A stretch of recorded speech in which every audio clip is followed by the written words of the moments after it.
for the hit. Breaking news, breaking news. Perp walk. Luigi about to come out. Arrested.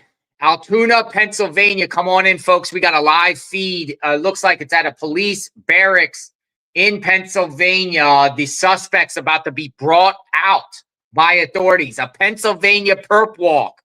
That's discussed. Come on in. Continue its coverage of the Unitedhealthcare CEO shooting of Brian Thompson. Suspect arrested. Luigi Mangione. If I'm not saying his last name properly, I apologize. 26 years old, Townsend, Maryland. Also lived in Hawaii and San Francisco. Arrested today at the McDonald's in Altoona, Pennsylvania. And there's a live feed right now. He's about to be brought out, probably put in a police cruiser and taken to the Blair County Jail. Come on in. We're going to see him for the first time in cuffs. Come on in. We're going to see him for the first time in cuffs very, very shortly. Got a couple other additional feeds here that we can play when we're done here. Just jumping on board. Come on in, folks. Perp walk. Perp walk. Suspect is about to come out the side of the building here. And there is a growing group of people out there, similar to what happened to Brian Kohlberger in Pennsylvania when he came to the courthouse. In Pennsylvania, it's interesting because these suspects, eventually the police will put them out in the car to show them. So this is a live feed. We're going to see the suspect. Magnolia, if you want to come in the chat, come on in and share what we've learned thus far about the suspect. We've been doing a deep dive on his family. Interesting stuff that we've uncovered.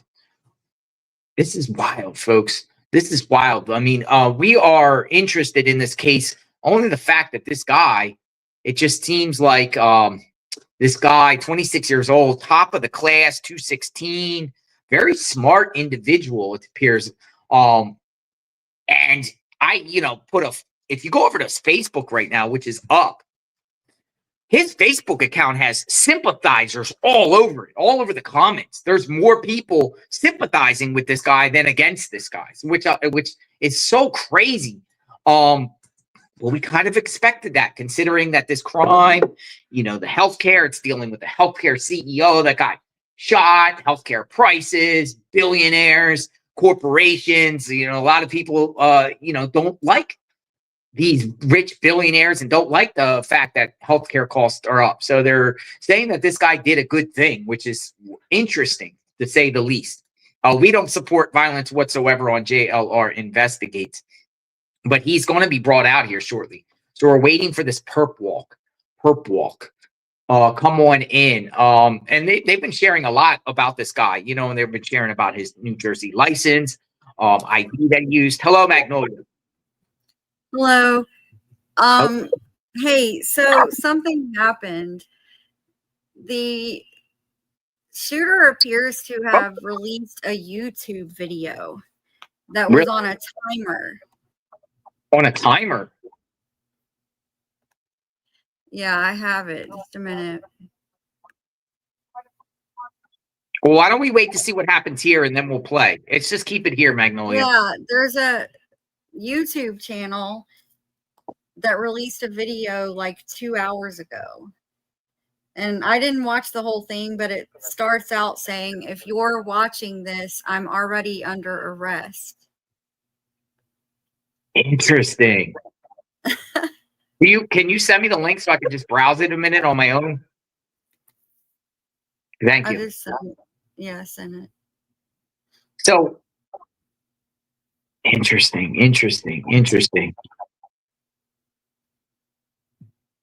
It's just a timer. It's weird. Okay, so what have we learned about the suspect here? What have we learned about the suspect? What have you seen? You've been sending me stuff through the Telegram about his family members. Apparently, they sold the house in Maryland. Yeah, it looks like the house in Towson was a family home where several of the family members lived. Yeah. Hold on a second. I need to turn this off. Yeah, let's listen to see what he has to say.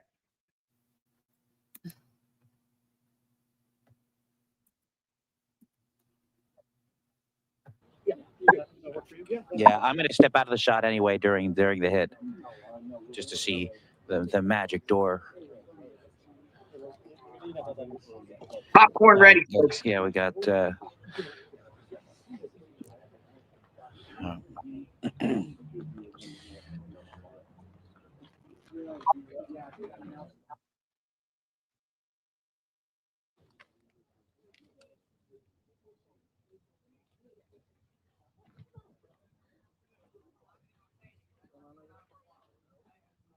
So they're ready. They're getting ready, right?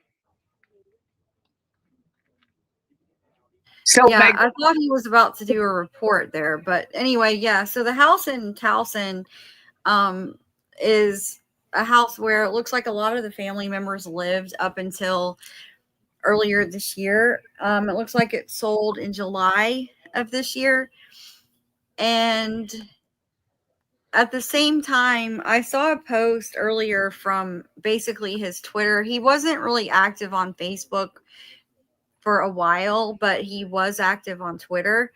And apparently earlier this year, also around July, he went missing. He kind of just like ghosted everyone. He even was supposed to be part of a wedding that he just stopped talking to the person. And no one could find him. His family, there were people sending tweets to him in October saying that no one has heard from him in months, and his family was looking for him. So it seems like he essentially went missing from his life earlier this year, by July. Yeah, sounds like he pulled a Hannah. That's what someone said. Yeah. from Hawaii. Do you know that I posted on Twitter he had a trespass charge in November of 2024 or 2023, 1 year ago? He caught a simple trespass charge in Hawaii.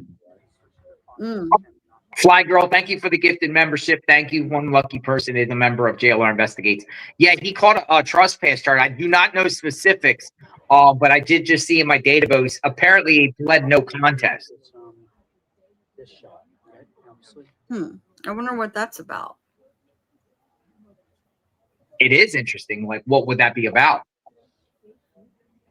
A trespass charge. So as it's starting to get dark in Pennsylvania, this is based off the police here, I think this is the Altoona Police Department. Run 223, right? Mm-hmm. I think they're outside the Altoona Police Department. Not like a state police barracks, but Altoona Police Department. Let me just I'm gonna look find out where this is located. Yeah, so another thing about him, about Luigi, he has a cousin named Nino Mangione, who is a member of the Maryland House of Delegates. Really? And his family owns a resort and a country club. So his family owns the Turf Valley Resort in Howard County, Maryland, and also the Hayfields Country Club in Baltimore County. It says both properties were purchased by Nicholas Mangione of Mangione Enterprises. Peter Mangione serves as the general manager at Turf Valley Resort and executive director at Hayfields Country Club. So I think that Nicholas might be his grandfather and Peter might be his father. Oh, wow. That's not confirmed yet, but that's what media believes so far. Peter may be his father. There you go. How old is Peter? 63. It's crazy, right?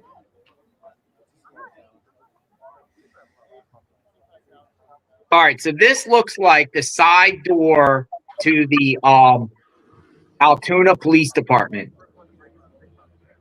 It appears this is the door right in the parking lot there. Assuming that once someone is arrested, now I don't know what this is here. Oh, look at this. They're bringing the car in. No? Oh, okay, I thought they were going to load him in the car right there like that. This is on the side parking lot. I'm looking at it on Google Maps. It's right across the street from Altoona Family Dentistry It's a gigantic parking lot. On the side of the parking lot, there is a where all the police cruisers park. There is a door, and it's not like this police place is surrounded. There's no Sally port or anything. A lot of the old police departments, they bring the suspect out. So it's very, these cameras might be going up in the suspect's face. We're going to see the suspect very soon,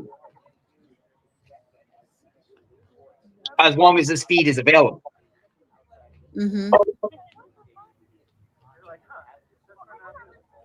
He's in Altoona. He's in custody right now with the Altoona Police Department. All right, thanks, man. Fox News Channel, thanks. Come on in, folks. Continuous coverage of this shooting. We are doing a deep dive into this guy because there's going to be lots of court hearings. Oh, look at this. What do we got? What do we got?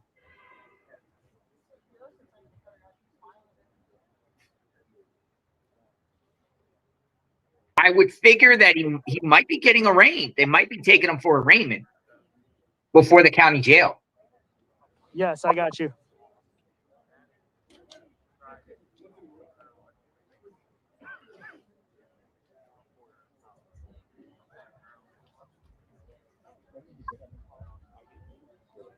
Come on in, folks. We're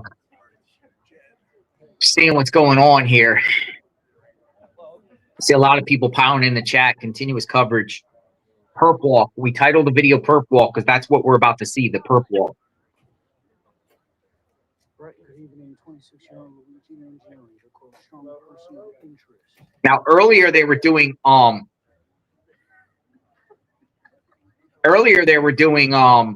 aerial footage of his home, correct?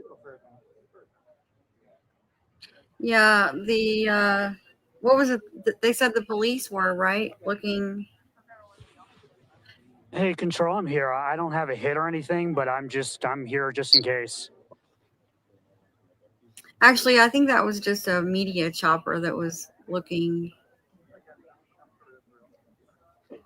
at the home in the neighborhood. Yeah. Interesting. Come on in, folks. We are watching, and then we'll show a little bit about on the aerial footage and talk more. Captured. Suspect captured. You know what? My whole thing about this was the police didn't even know who they were really looking for. They know this guy. Which I'm kind of shocked, aren't you, considering all the evidence that was out there? Yeah, it's pretty wild. He admitted today that they did not have this guy on the radar prior to arrest. It's hard to believe. Hard to believe, right? Mm-hmm.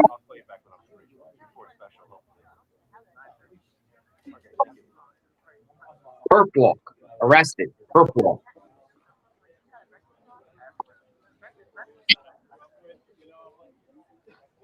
Come on in, folks.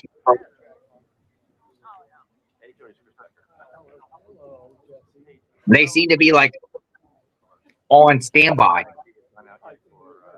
This is kind of like I'm waiting for any second for him to just like pop up. yeah, exactly. Exactly. Oh wow, what a day though. But we knew it was coming. And it's also always these lucky breaks.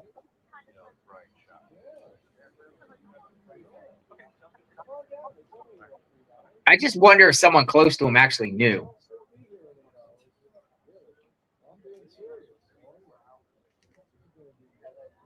Or had a hunch. Or someone turned him in.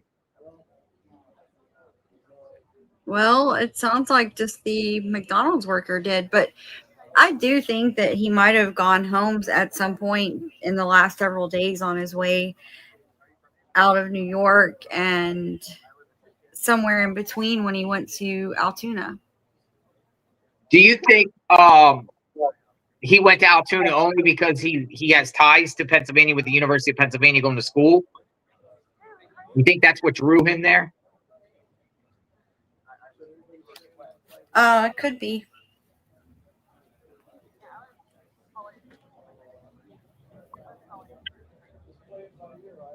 Yeah, that's what I'm thinking. I'm thinking he maybe got drawn there because of his school ties. So he obviously went to school there at one point. We played one of his school speeches in 2016. Yeah, his valedictorian speech.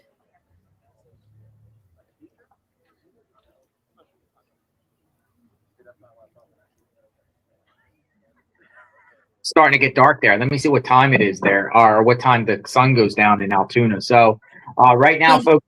Oh, there's something happening. Who's that? Detectives. So Drink made a good point though, and this goes back to what I was just saying a few minutes ago. Some of the posts say he has not had contact with his family in years.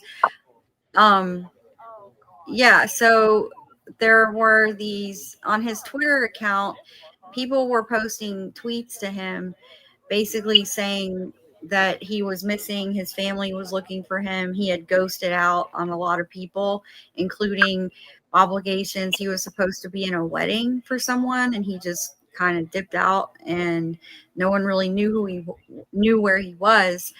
There were posts as recent as October, people saying, "Where are you? Your family's looking for you." So he kind of just vanished. We don't know exactly when, but maybe around July or before. Could have even been before July. Could have been longer. I don't know. So pretty much summertime, he starts going rogue from everyone. So that kind of, maybe he didn't go home because he didn't have, the family home sold, it looks like, in the summer. And so, yeah, it's hard to say where he may have gone. Interesting. As we await to see what happens, I'd like to see what happens. Then we'll do the area shot of the area where he's from. Media was outside his house today in Maryland. Now, I'm wondering if they're going to conduct any type of search warrants on any homes affiliated with him.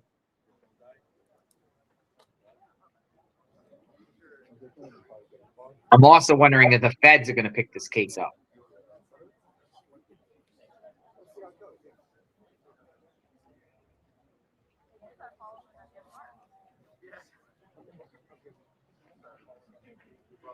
PERP walk. Waiting. We're waiting to see what happens here. He's going to be brought out here very, very shortly. PERP walk.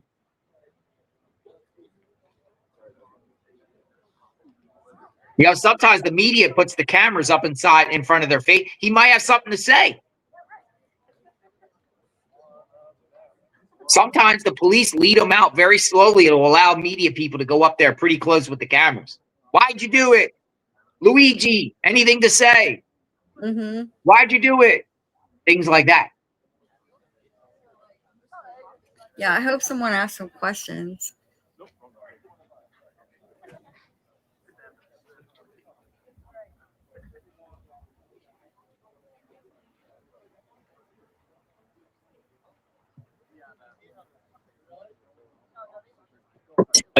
Oh, we got some light.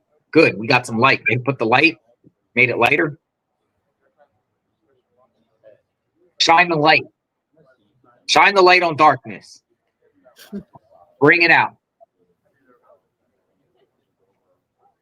Yeah, scouring over his Facebook page, which I feel like is going to be taken down very, very shortly. I mean, there's a lot of females fawning over this guy, and there's a lot of sympathizers. Mm-hmm. Usually when you have a suspect that gets caught and they still have their social media profiles, a lot of people are dogging them. They'll get totally shioed. They'll get trashed on their own timeline. Mm-hmm. They called every name in the book, but I'm seeing totally different here.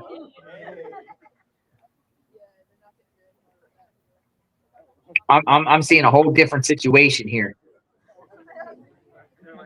Yeah, it seems like a lot of people support him. They were reporting in Newsweek about Free Luigi, hashtag Free Luigi has been trending online.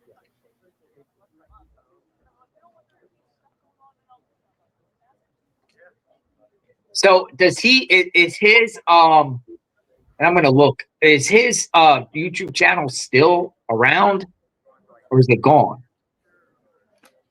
Yeah, it's just that one video and it's PEP. Can you see, It's the same username as yeah, his Instagram. can you send me the link to it? I'm gonna do something here. I want to check the validity of it. A lot of times other people take over people's accounts, add a new name to it, and then do stuff to people's account to make it appear like it's them. I just want to make sure. You know, follow what I mean? Mm-hmm. You know, a lot of times when these killers get identified, people make duplicate accounts, or they'll take existing profiles and just change the name up to make it appear. You follow what I mean? And make these videos and posts.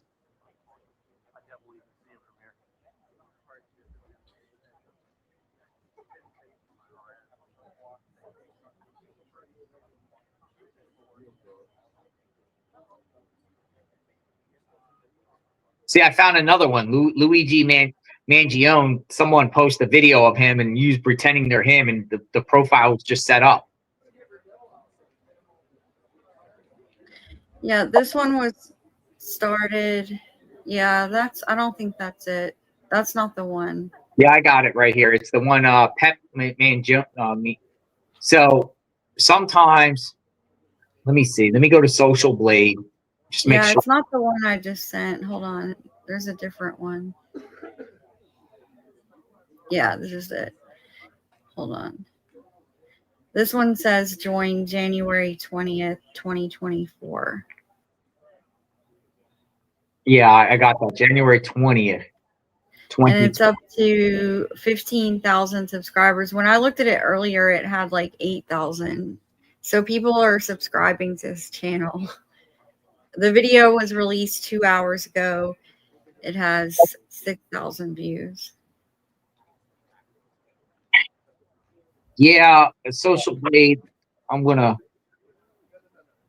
see here. I'm gonna dig around and make sure the validity of it. I see the video.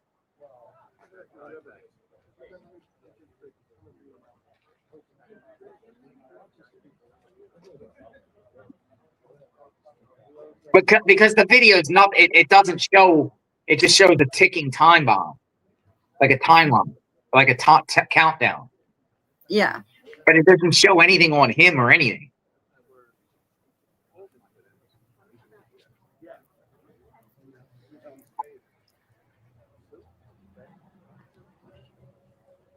Interesting. We are outside the Altoona Police Department, ladies and gentlemen. Come on in.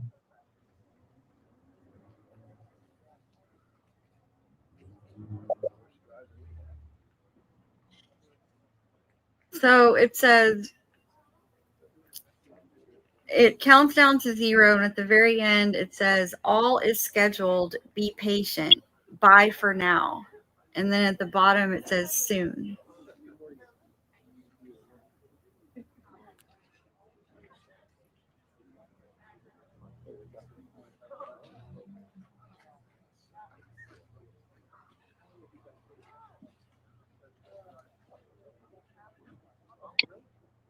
Yeah, I'm looking. Hold on. I'm trying to get some information about the prior account.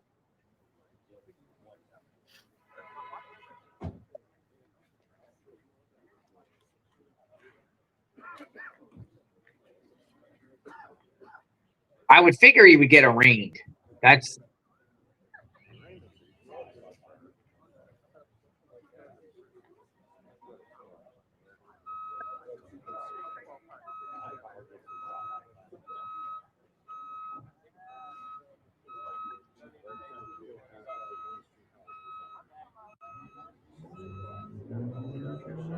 Yeah, I'm not so sure I trust the validity of this video, but it is what it is out there though.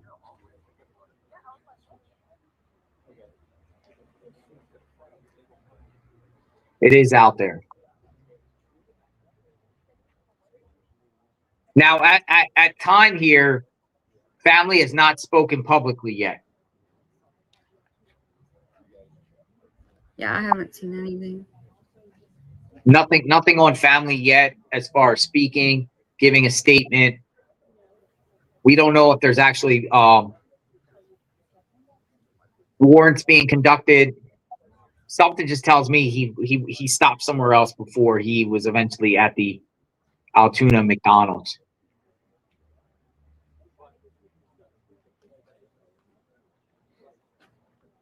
And by the way, I know someone that is going to be going to the McDonald's to check out.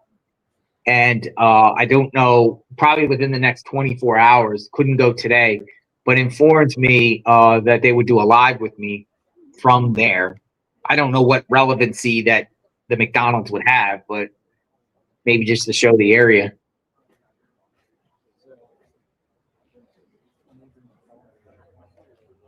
Luigi Mangione. Mangione. Yeah, so his family is in the healthcare industry. His family operates it's called Lorien Health or something like that. And it's a part of it is a home health care business, I believe. And his family also owns, again, a resort and also a country club, both in Maryland. All right, what's going on? Hey, I have something. They're preparing. No. We're waiting. I want to see first dibs of this guy. I really want to see this guy. Now, he would probably be in the attire that he got arrested, right? They don't put him in a jail outfit, do they? Why wouldn't they? Well, isn't that the jail's responsibility? Like, they take him to jail or take him to court in the clothes that he got arrested in?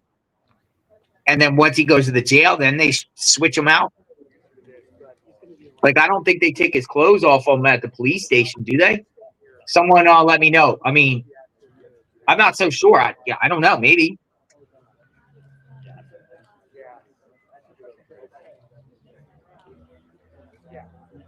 We need the light to the darkness. Are you guys going to send that rem out?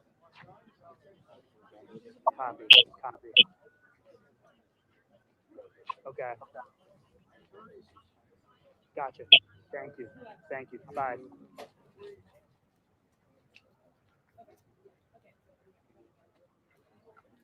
We are watching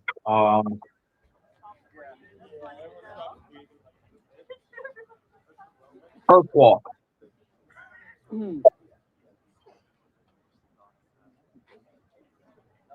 So come on in, folks.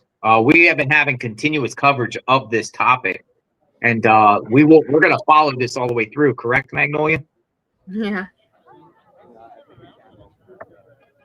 This is just such a crazy case.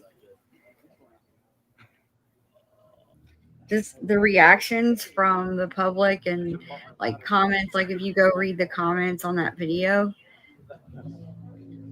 on his channel. So people are expecting, because at the end of it, he says, all is scheduled. So it sounds like he has other videos scheduled to be released on this channel. And people are wondering if YouTube will take the channel down. Well, they most likely will. Let me see if actually his Facebook account is still up. These social media platforms, it's just a matter of time.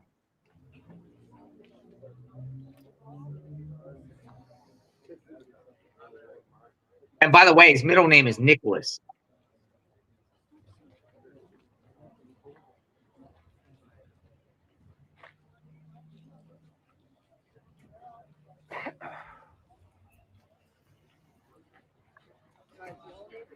I think it's face. Oh no.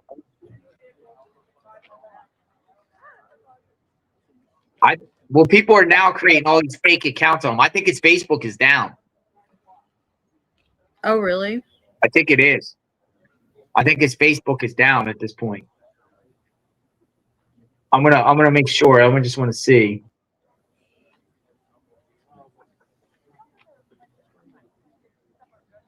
Now there's copycats that are now set up on him.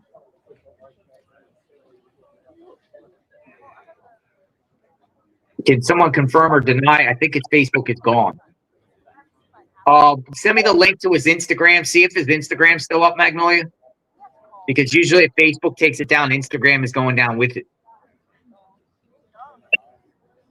Hey, where you worry? They'll see. All right, give me the car key real quick. They wouldn't go home. Trust me, they would get in there.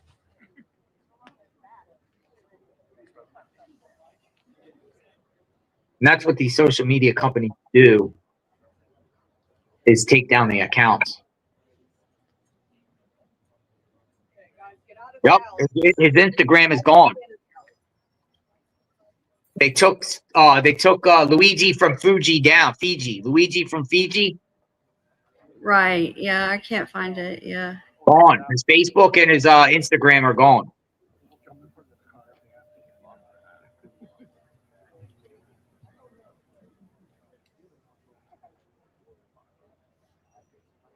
Yep.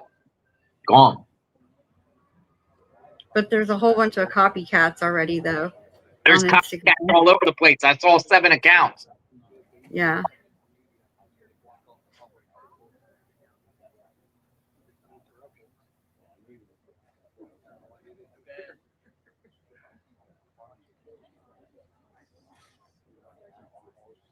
Yeah, Facebook is gone. Okay, so, Instagram gone.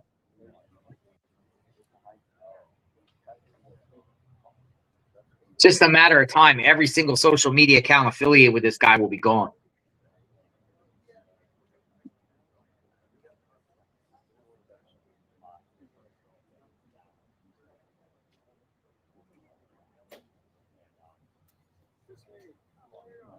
Folks, there will be a press conference at the Blair County Courthouse, approximately 6:30. It's 5:30 right now. Blair County Courthouse in Hollidaysburg. Exterior or interior?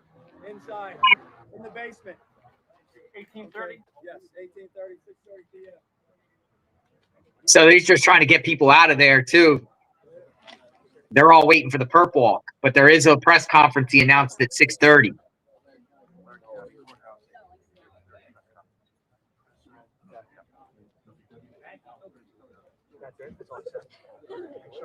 The Twitter page is still up, though. Twitter page is still up. Send me the link. It's up to 162,000 followers. Really? That's crazy. Now, who are these people? That's crazy, Magnolia.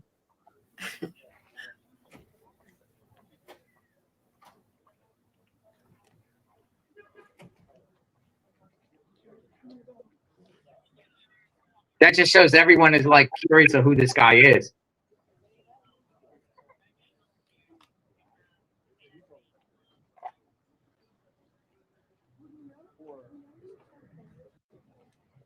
Let me put a cap on this. It's okay. We're using suspect at this point. It's okay to refer to him as suspect. So they're using suspect at this point.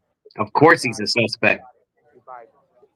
They were using the language first, person of interest. Yeah. I mean, but really the details from that time, within 30 minutes of the time it was reported that someone was arrested in Altoona, it pretty much was the consensus it was him, based off gun and IDs on him and manifesto. Like, yo, they got the guy.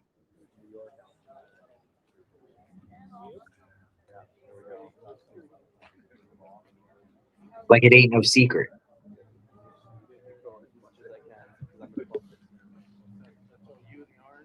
Like, yeah, they got the guy.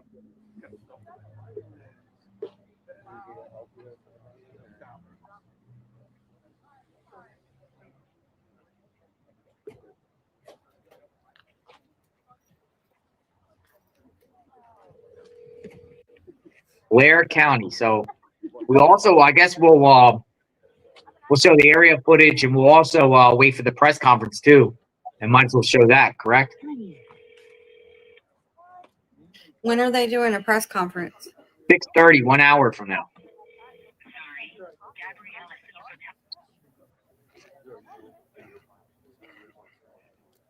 Press conference 6:30.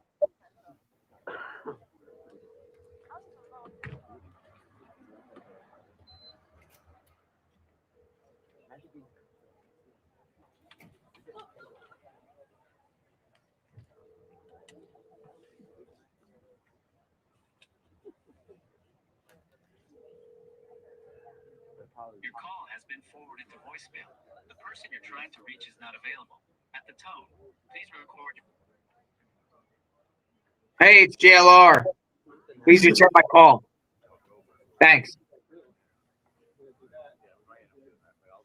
I'm surprised that. So are they expecting him to come out of there? Yes. Yep. Hey, buddy, are we okay? All right, I'm just waiting on a script approval. I sent it. I haven't heard anything back from it. We have him walking out yet? No, so it'll be behind me. I can just show the live action behind me. Don't worry about that. All right.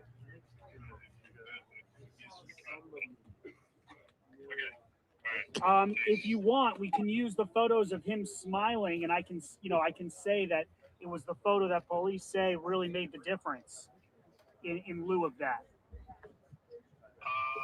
Okay. I kind of like the idea of just Live, right? Got it, buddy. All right. Bye.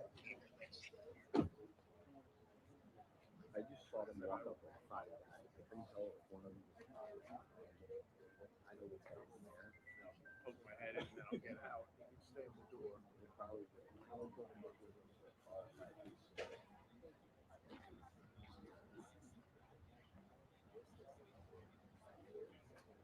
All right, so this is directly out the front door. Well, we got another feed. We can switch back and forth in feeds, Magnolia, if you want.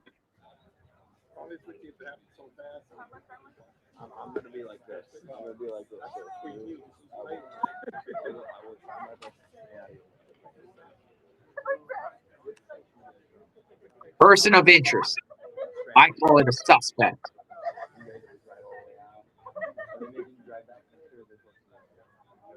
Right, good evening. 26-year-old Luigi Mangione was just. If you need a place to get breakfast, Tom and Joe's downtown is really good. All right, we got another feed too. This kind of gives you more of a bright feeling. If you need a place to get breakfast, Tom and Joe's downtown is really good. I think they close at 2.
Yeah, thanks very much. You can see we're at the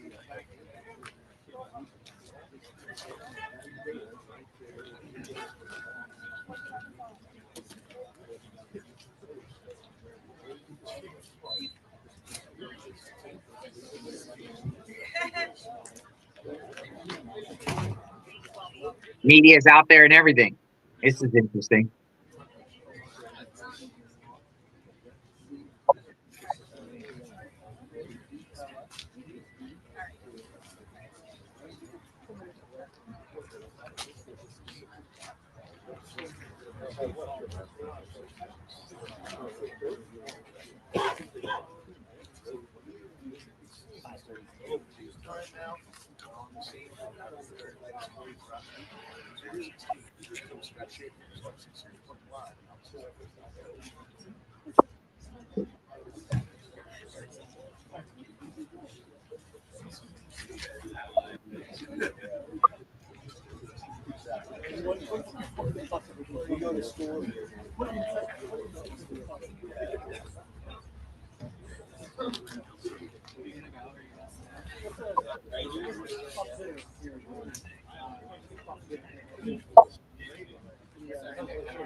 Luigi. His name, Luigi.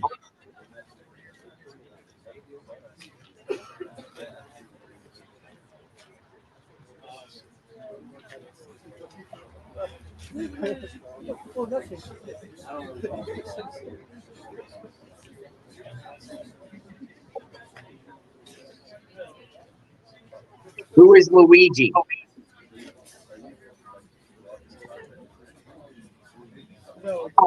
Yeah, but why did he leave all that evidence behind? I still don't get that.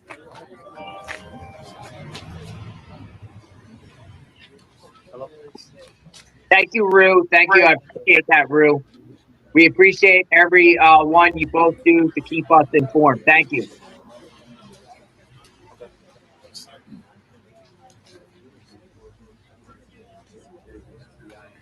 Looks like we got another trial we are going to go to, Magnolia in New York City, huh?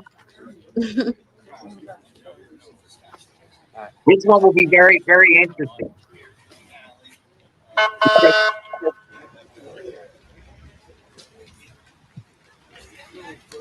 This guy's out there taking.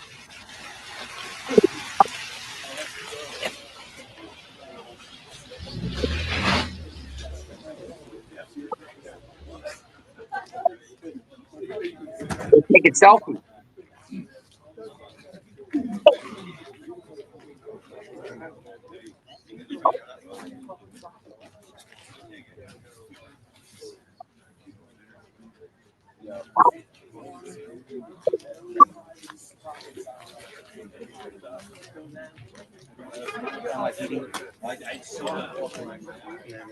You always can tell when action happens when they all start picking up their cameras.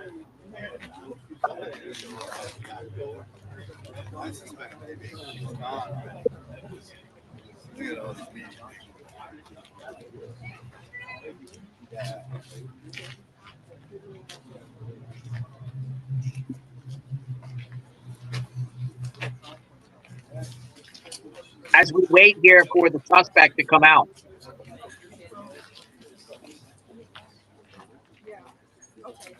JLR Magnolia investigates.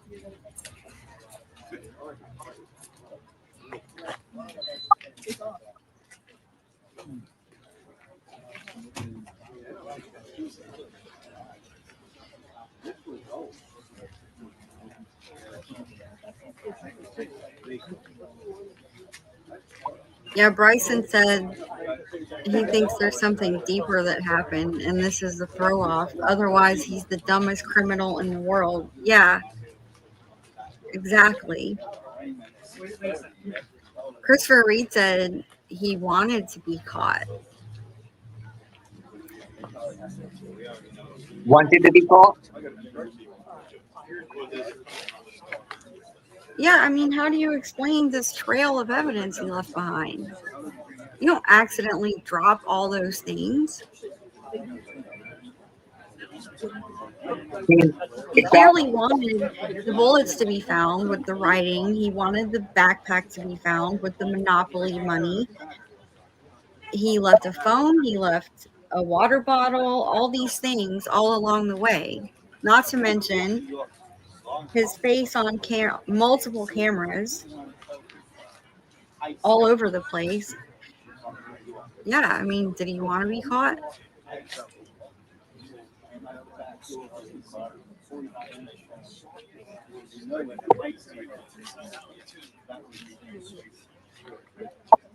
Hey, I have the well, somebody's posting the trespassing, the trespassing charge against him. So he caught a trespassing charge in November of 2023.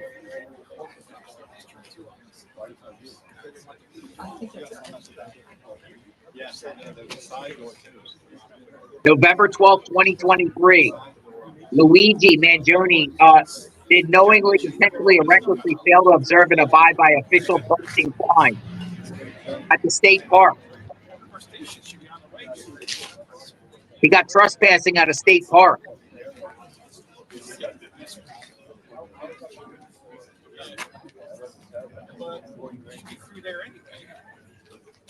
About a year ago.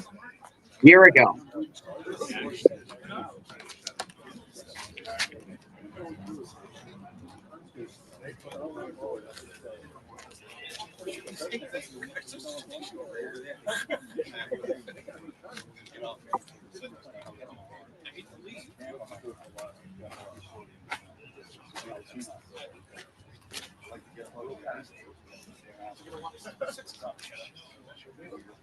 No, I'm genuinely fascinated in seeing who this guy is. Like, seeing him walk. I want to know who this guy is.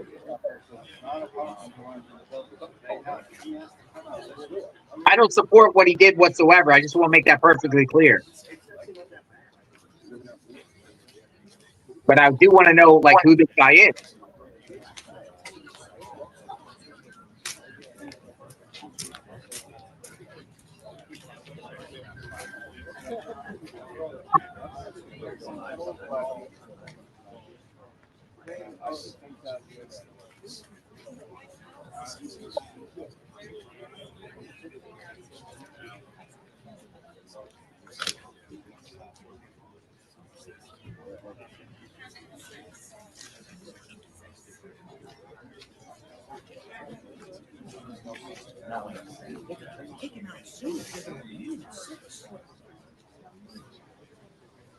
Purple.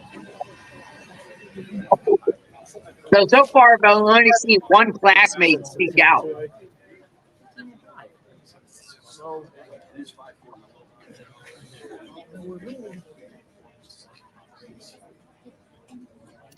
Yeah, so Daily Mail has a new article out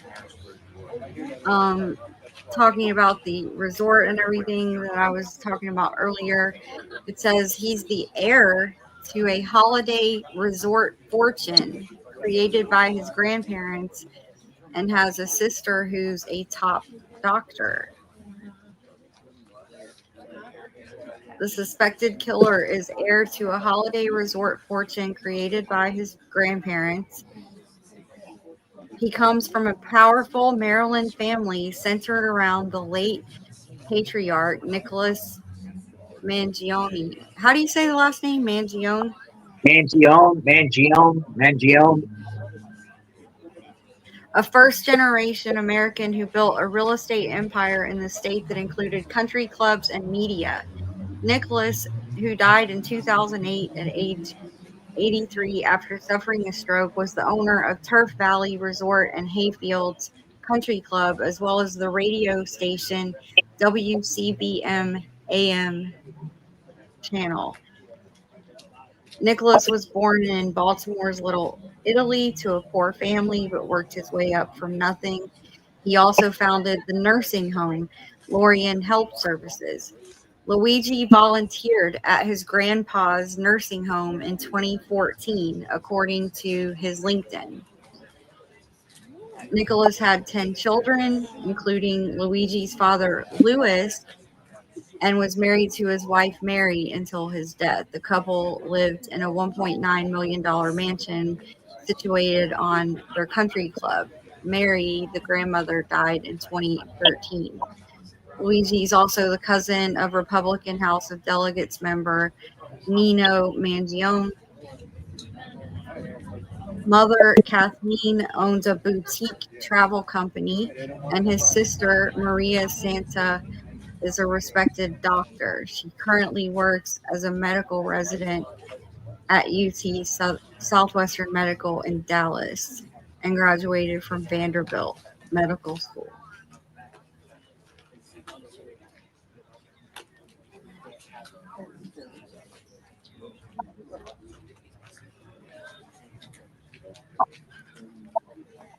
Well, that's interesting. Rich family. Mm-hmm. So a rich family member or a rich family shoots the rich. Rich shoots rich. Is that what we're going at here? Yeah.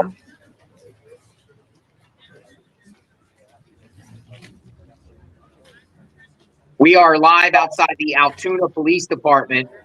The perp walk of the suspect should be happening very, very shortly. We are waiting.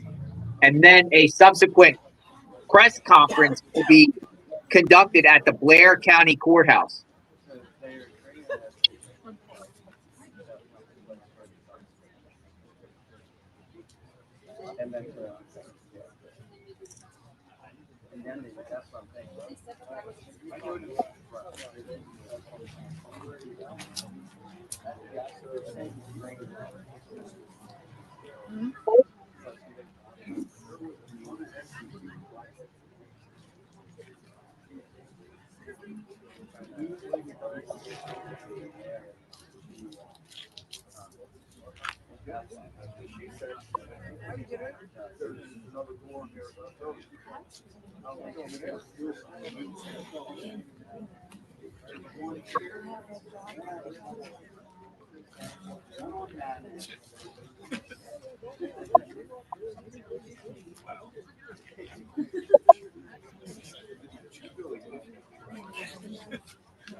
JLR Magnolia investigates.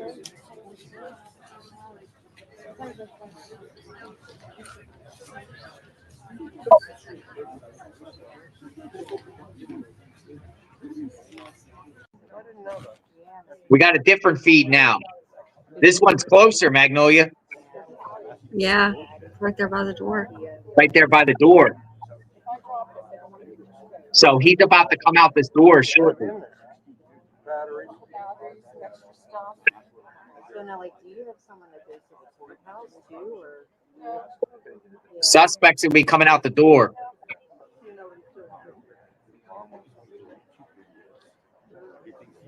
No, I don't think he left yet. Media's all out there. I know some people said he left. No way. I don't buy it. There's only really the whole building doesn't have a way to sneak out. He's coming out of that building.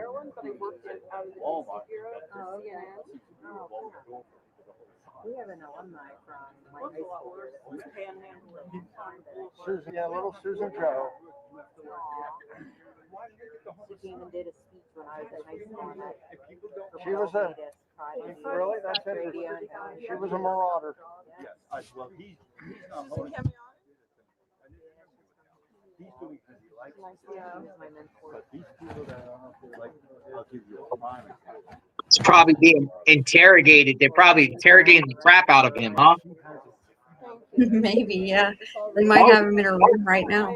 Might have him in a locked room telling them. They're probably doing every single good cop, bad cop to him to try to get stuff out of him, huh? Mm-hmm. I don't know if anything's going to happen here.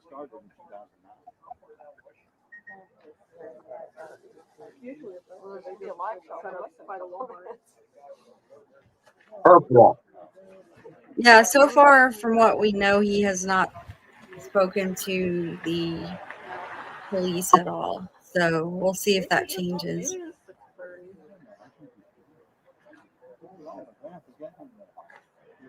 Most of the time, the defendants give confessions.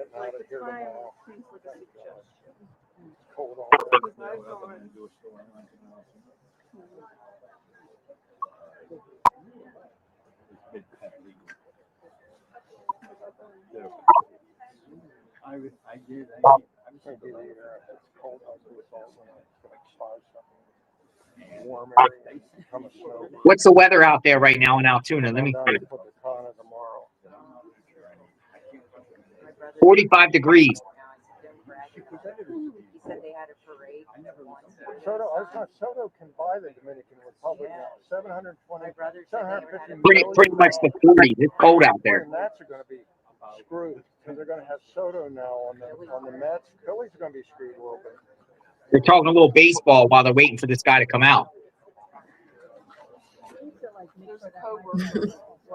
Right? Baseball talk? Yeah. What's the temperature there? 40, that's actually 49. Going down to 45. It's up in the 40s. Sun went down.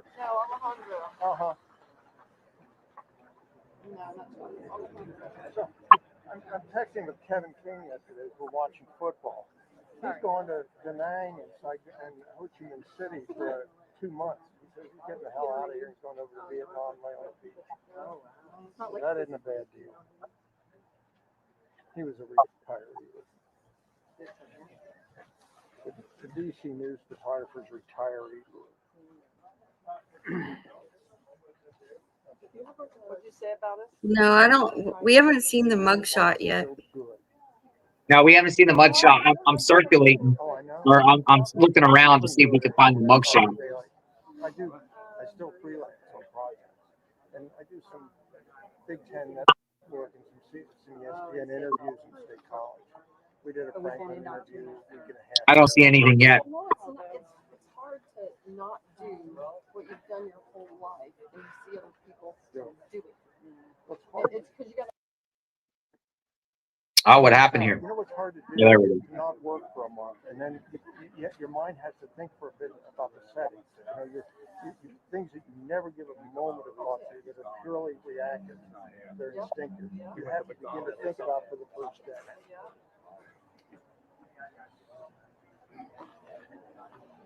Well, here comes another one. Here comes a vehicle. What vehicle's coming? Loading vehicle?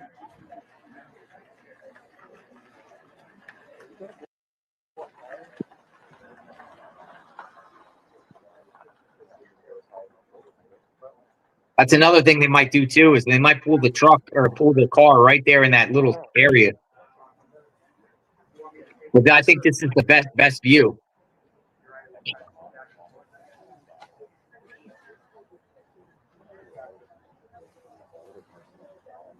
Where's a good place to eat? Well, we're not going to be done today. You know what? Right across from the courthouse and 1 block down is the hype room. Yeah, Miranda, they actually caught that inmate last night, that teenage inmate that we covered. He had escaped just a few days after being arrested from the juvenile detention center, and he was caught last night around the time when JF was out there, actually. So they got him. 9:30 they caught him. Somewhere around 9:30. Seems like it's 10 o'clock at night yet. Still early. It's the most action they've had in Altoona in decades. He said the most action they had at Altoona in decades. Yeah, Wendy and Terry said, we found your channel when you came here to Maine on the Robert Card case. Yes, thank you. Coverage was always amazing. Yeah, that was a really crazy case too.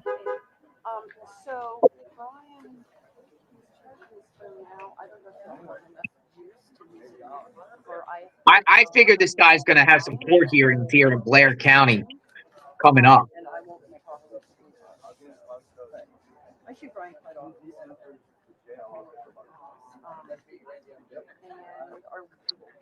are we at the top? Are we, where are we in the show? Right at the top. Okay. Thank you so much. We are about to watch the perp walk, folks. That's where we're at today. Come on in. Yeah, I don't know. People are leaving.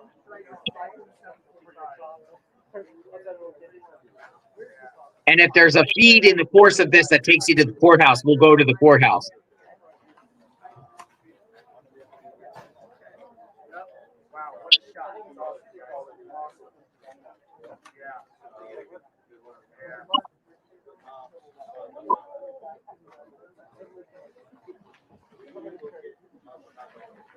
Come on in, folks.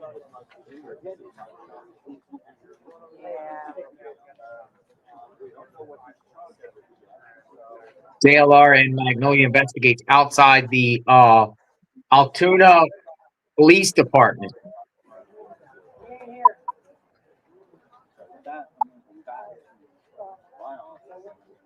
Where's everyone going?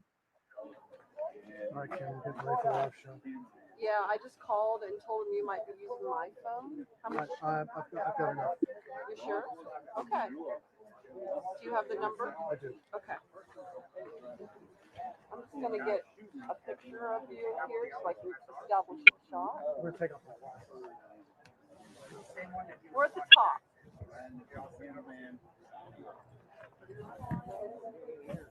I heat my coffee. I'll be right back. Do you have, oh, never mind, that's fine. I was gonna say it's in my car. It's all right, it's all right. I ran quick. I kind of gave you a Yeah.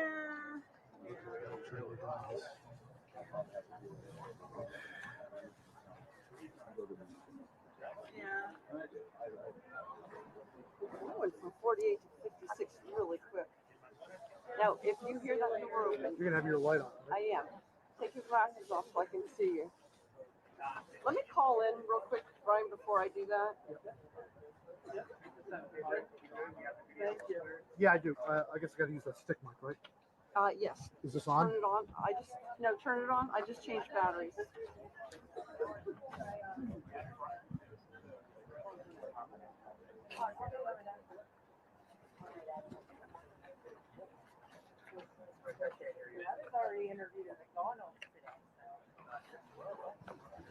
We're gonna stand still. We're not gonna move. No.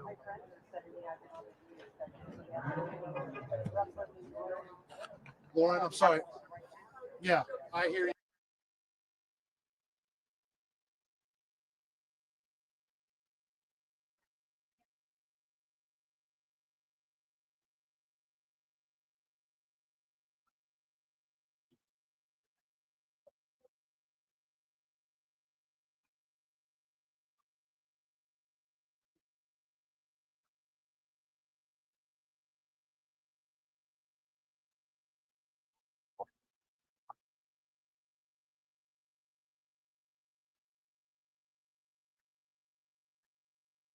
So what do we have at this point, Magnolia? Did the feed go away? Yeah, it just started spinning. So Jump to waiting another. to see if it comes back up. Jump back to the other one. There you go. There's that new one.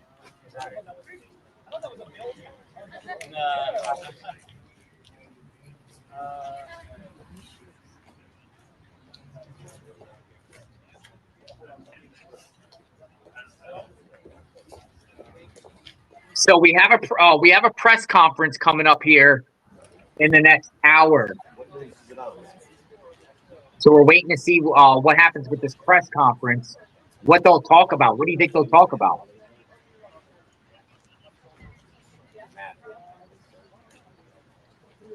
The charges that he's facing there in that area, and then they'll probably go over some of the stuff having to do with extradition. Yeah. Let me know when you get it. I'm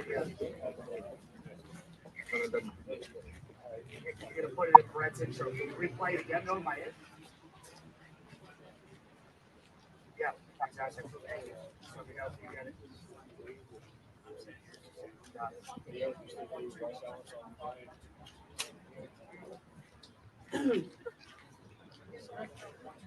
I just think the whole story is one huge riddle. Yeah, it's very, very strange. Very, very strange, right? Mm-hmm.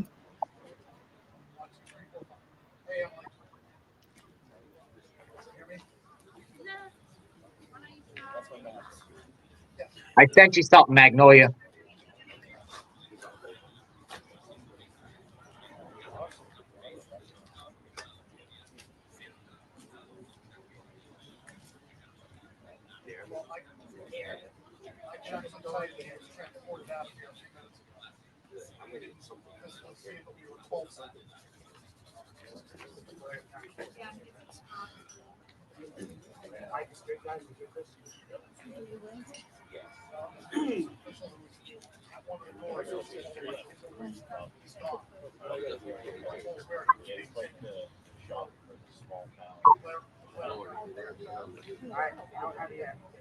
McDonald, right? Yeah.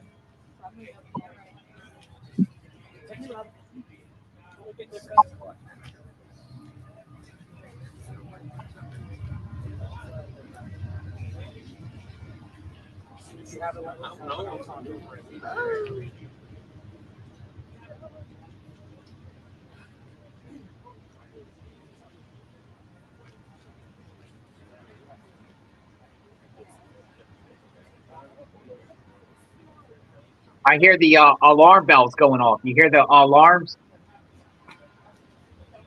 The clock? The 6 p.m. clock went off.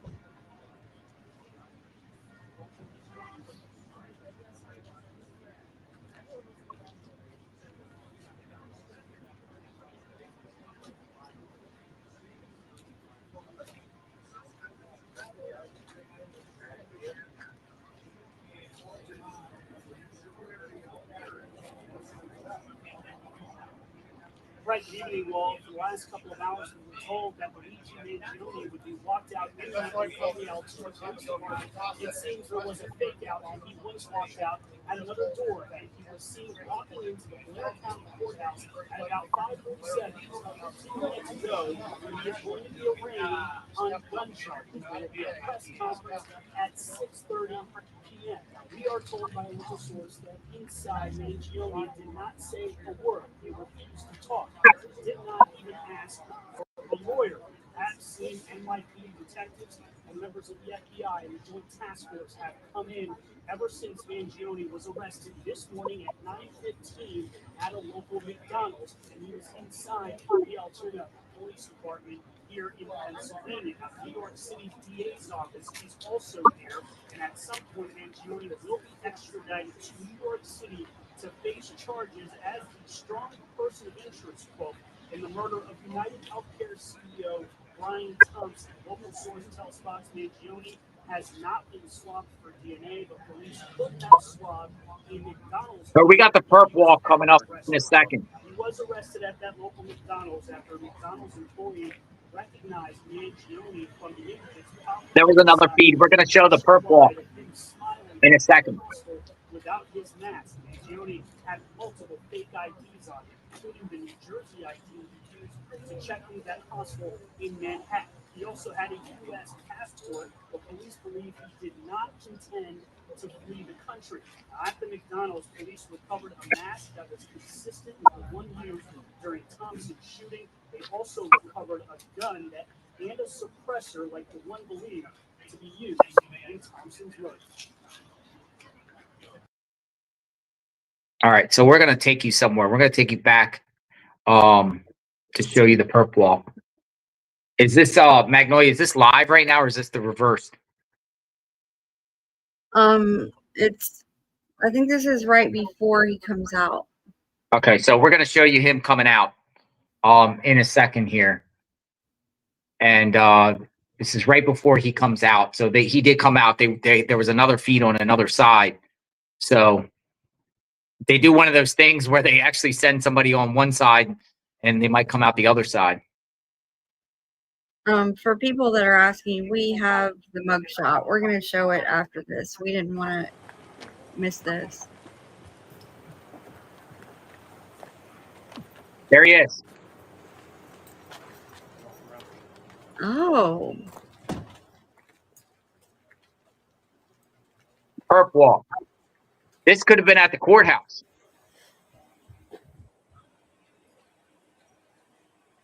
yeah.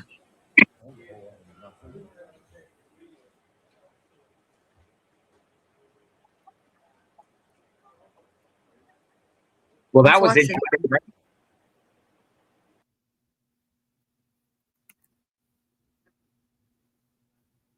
Once he comes out, can you freeze it?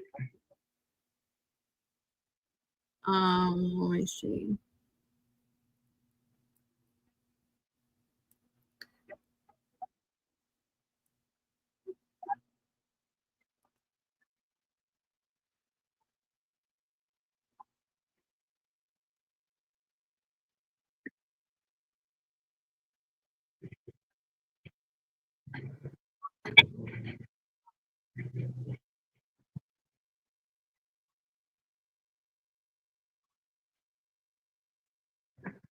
So interesting. So he didn't really say anything, and they didn't ask him anything either. Now, which sucks. I mean, that sucks journalism. Journalists, I mean, yeah, they're there, but man, you know, if I was there, I would have been pounding them questions. Why'd you do it? Why'd you do it? Anything to say to the victims' families? What's your motive? Anything to say? So so apparently in 20 minutes we're gonna have a press conference. So we're gonna kind of just wait and see for this press conference.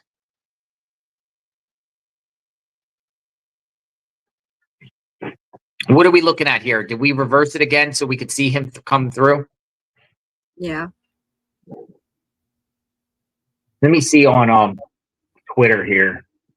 There's an actual clip. And we got his mugshot, by the way. Yeah, I'm sure somebody clipped it already. Yeah, I have it here, Magnolia, right here. Let me send it to you.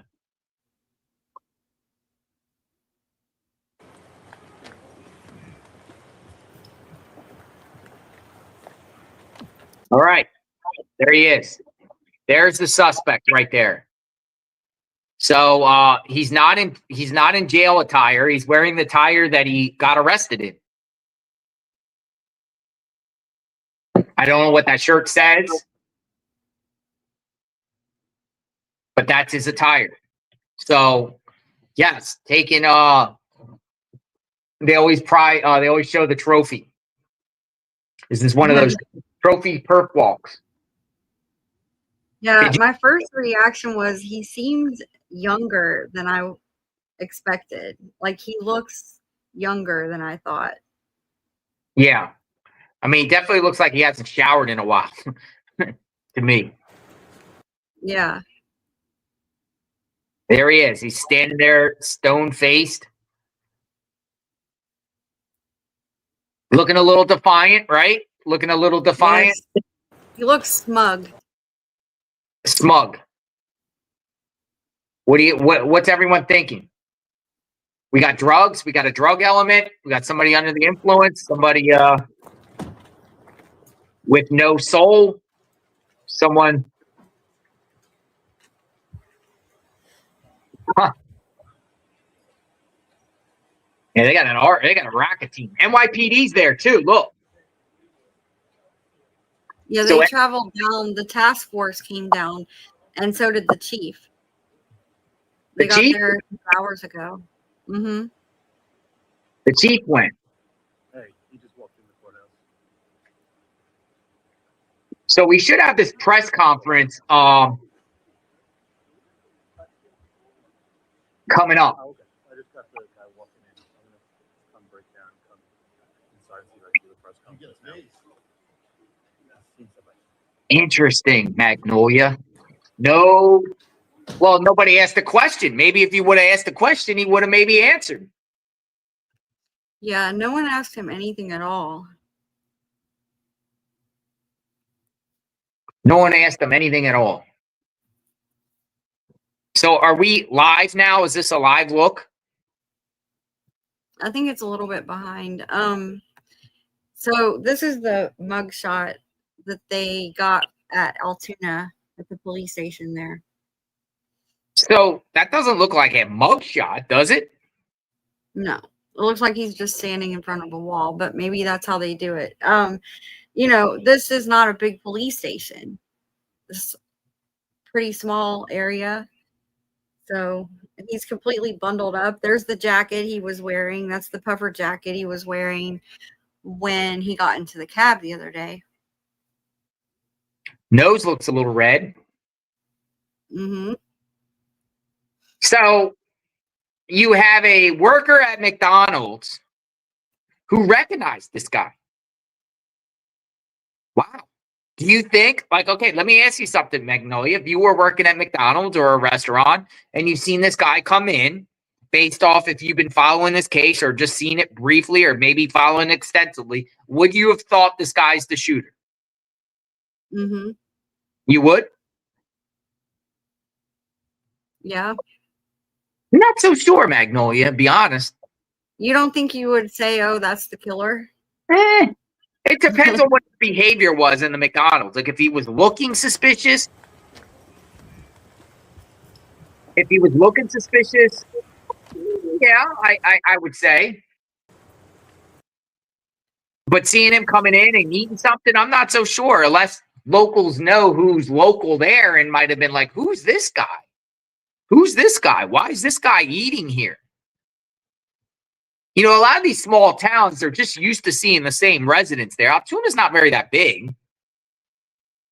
But I just think it looks much different than the photos out there. I think the AI was spot on, though. Pretty spot on, that AI.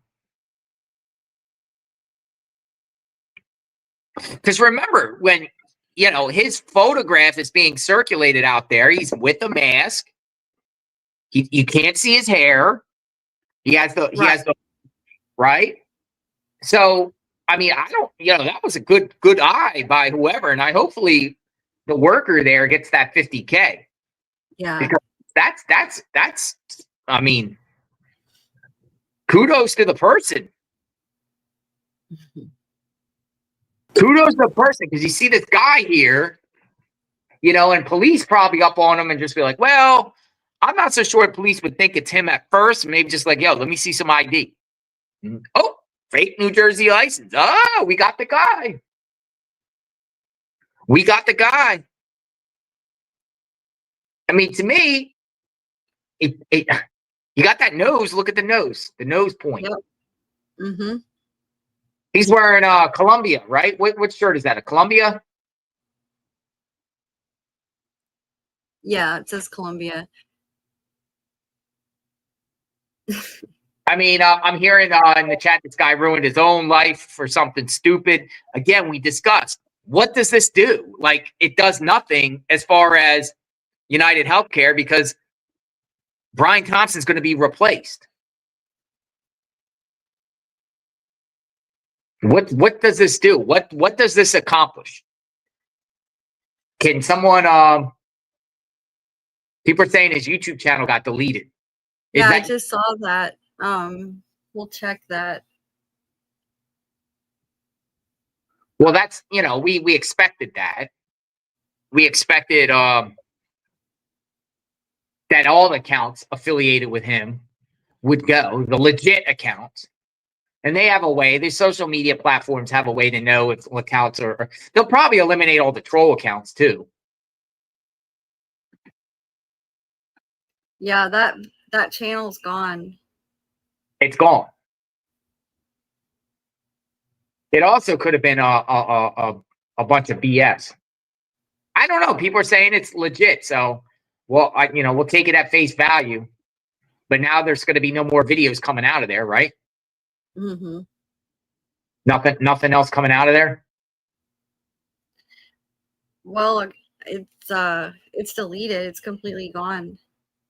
Dude, that guy looks like who does he look like? He looks like what actor is that? He looks like someone else said that he looks like he's in a boy band. No, doesn't he look like the what's that singer? Wasn't he on one of the talent shows? The singer, come on, help me out, people. You mean like Harry Styles? No, well, Harry Styles, what's the guy? Maroon 5 guy? Adam Levine? I don't know. Joe Jonas. Jonas? People Yeah, saying look up Joe Jonas. Adam Levine? Yes, I can see Jonas Brothers for sure. Now, it's being reported. This looks like Adam Levine. Levine. Kind of looks like Adam Levine to me. But let me say something, though. Apparently, this guy has had some health problems with the spine that we discussed. And this could have been one of the motives here. Yeah. Apparently, on his Instagram, there was a picture of an x-ray of his lower spine and stuff in his spine. Would that be the motive here? Because there's things that happen in this guy's life, apparently, like you discussed, Magnolia, that it was, he went totally rogue in the summertime, possibly even away from his own family. 26 years old, kind of want to maybe one of those Timothy McVeigh type missions. Yeah, the whole thing is just so odd. Obsessed with the Unabomber, Ted Kaczynski. And supposedly he said that he acted alone and he was self-funded. Self-funded? That's what he said. How are you going to self-fund? What's he doing for self-funded? What's he doing? It's not like he's a social media, unless he's a cryptocurrency guy. What's self-funded mean? How do you self-fund his operation? Do you save up and then quit your job and use the proceeds that you accumulated over the years of working to execute this plan? What is self-funding mean? Well, remember his family's rich. He's rich. Yep. Well off. Well off. Grandpa probably left him a lot of money, right? Coming from a rich family, folks.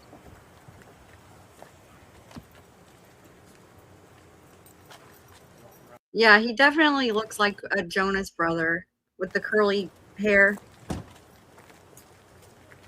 Yeah, Jonas brother.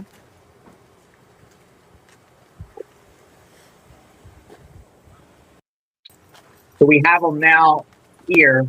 We have a look at all of them. Is that live back at the I'm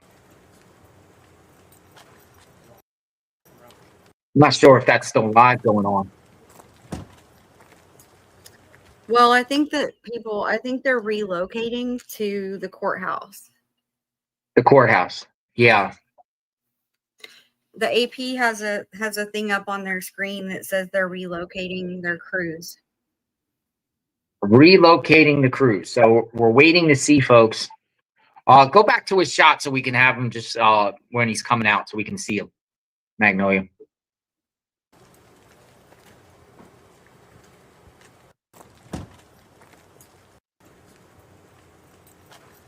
Boom. Oh, we'll be right there. Right there. There you go. As we wait for this press conference that's supposedly going to come on at 6:30 p.m., we're just going to stay on because I want to hear this. Probably be the last press conference of the day. Mugshot, he has that scarf around his neck. We titled the video "Perp Walk." Perp Walk. What else is going on with his family? So nobody in his family has spoken, right, as of now. A few classmates have put information out on the record just saying they're shocked. Shocked that this happened.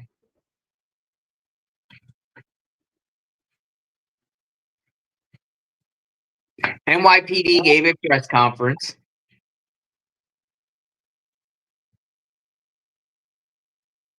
And we got this guy right here.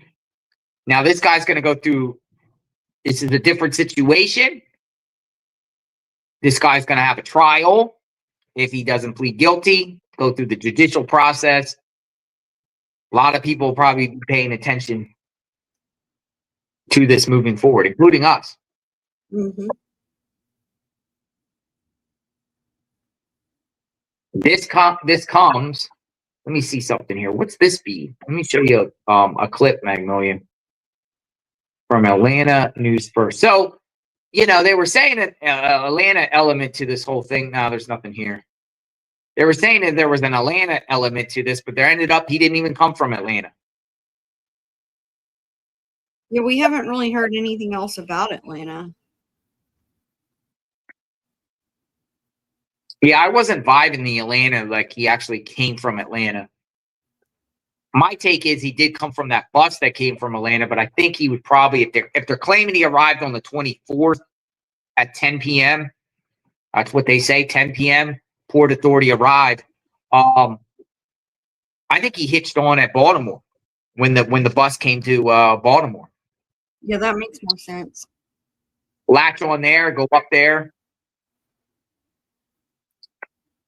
But it is unclear when this guy and how this guy ended up in Altoona.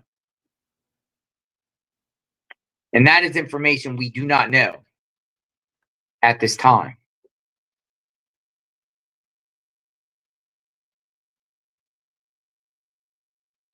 Jonas Brothers.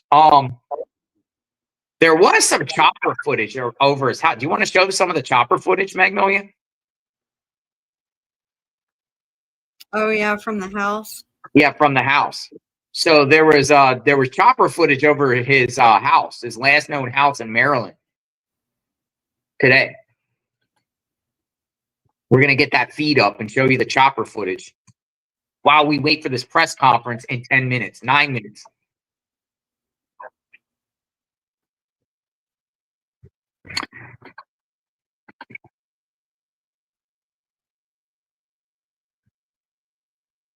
See, it's an indication of where his tracks were would basically be search warrants and whatnot. And you would think that they would probably search warrant stuff affiliated with him to see if you find any evidence, more evidence or whatnot, or evidence that he was going to continue to do stuff. This could have been the beginning of more that this guy had planned. He could have took it out on the next CEO. Yeah, depending on how long he stayed on the run without getting caught, he may have had more things up his sleeve. I mean, the guy's smart. He's not, he didn't outsmart the police, but he's smart. Very hard to outsmart the police nowadays. It's just very hard. I mean, he's basically playing a game that he can't necessarily win unless he wanted to be caught. Yeah, mute it.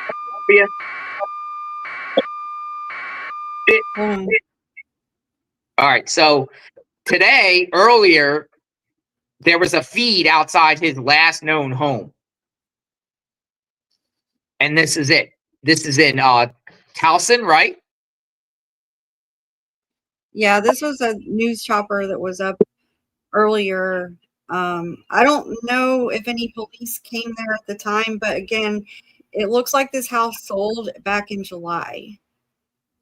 So no affiliation with him anymore whatsoever.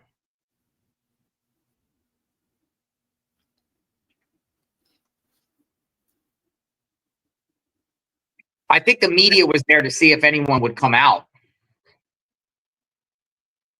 The guy has a lot of money. His family has a lot of money. Now, what did you say his dad did for a living? His parents started a like a healthcare company, a nursing home, and his grandfather started this resort and also a country club. So he's got a lot of things in the family. Well, he volunteered at his grandfather's nursing home in 2014. Oh, the irony, though. Think about that, Magnolia. I mean, it's dealing with healthcare, right? Yeah, his family was involved in the healthcare industry. Is involved in the healthcare industry. And a lot of his posts, I noticed that he was with his sister.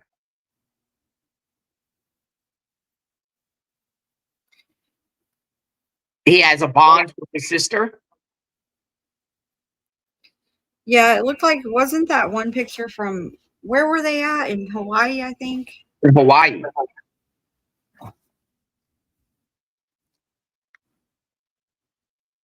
We got a press conference coming up shortly. We're just waiting for it to start. And then once the feed is up, we'll listen to it. What happened, Magnolia? Are you there? Okay. Yeah, it's a helicopter feed, so it goes in and out sometimes. Yeah. Interesting. Yeah, the house is huge. It's a over $800,000 house. Self-funded, they say. He's self-funded. So what does that tell you? When someone is self-funded. Self-funded to me means you inherited a lot of money. Yeah. You got a silver spoon like Ricky Schroeder. Yeah. You got a silver spoon in your mouth. You got it the easy way, right? You don't have to get your hands dirty. Everything is provided from you, from your rich family. He went to a $40,000 a year private school. Yeah, $40,000 a year. It's more than some colleges. Right? $40,000 a year. And they call him an anti-capitalist former Ivy League student. Anti-capitalist, but it looks like the lifestyle that he's grew up in is capitalism. Yes, correct. That's Magnolia. Well, I mean, that's what I'm saying about the whole thing. Like, it's like an oxymoron. He's a rich person. People are saying that his whole lifestyle is a bunch of privileged lifestyle. Yeah, exactly. So this whole case is like an oxymoron. Yes, exactly. well, that's oxymoron. It makes no sense. Because if people are championing what this guy did and saying that he's a hero and everything like that, he comes from the same lifestyle as the victim. Yep. Pretty much identical. He also, Brian Thompson was also valedictorian of his high school, too. So, but yeah, that sentence, anti-capitalist Ivy League student, is an oxymoron, right?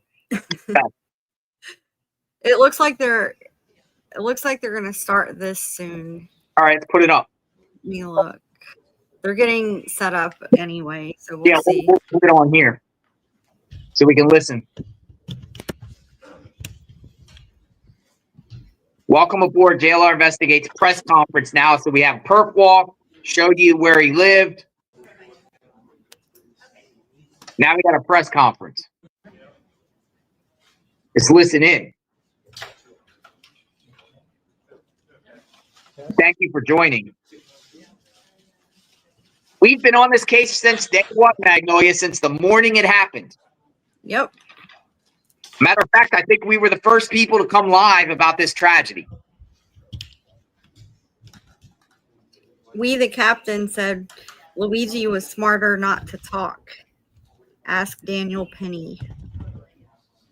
Interesting. Yeah, it almost feels like he is determined to go to prison. Who wants to go to prison when you have a lifestyle like that? Unless his family just kicked him to the curb. Have we thought about that? Maybe his family wanted nothing to do with him. Do a mic check to see where we are. Yeah, so remember his last known address though was in Hawaii, Honolulu. They mentioned that earlier. So that home sold in July, and that may be where he went. Thank you. When people couldn't find him and they didn't know where he was. Oh, the hard knock life. Going back and forth from Hawaii to a rich house in Maryland. Mm-hmm. Oh, he had it. He had it just so bad. Mm. He had it so bad, huh? Nah. Yeah. It's like we're a little frozen here. Yeah. AP's pretty good though, as far as getting things right before it starts. So we also have backup if need be. Well, they just got there. Yeah, they got there setting up. They're just now setting up. They just got there because it was just a black screen before. Yeah, if anyone missed it, we mentioned earlier, HTT Kari wrote in here, Luigi's the cousin of Maryland Republican delegate Nino Mangione, who represents parts of Baltimore County. Gotcha. Yeah, so they refer to his family as a powerful family in this area. All right, so where are we at? Are we just wait? All right, so we're back. Hold on, folks. We're gonna get this thing on going. It's a little their feed is a little messed up. We might have to go to the other one, Magnolia.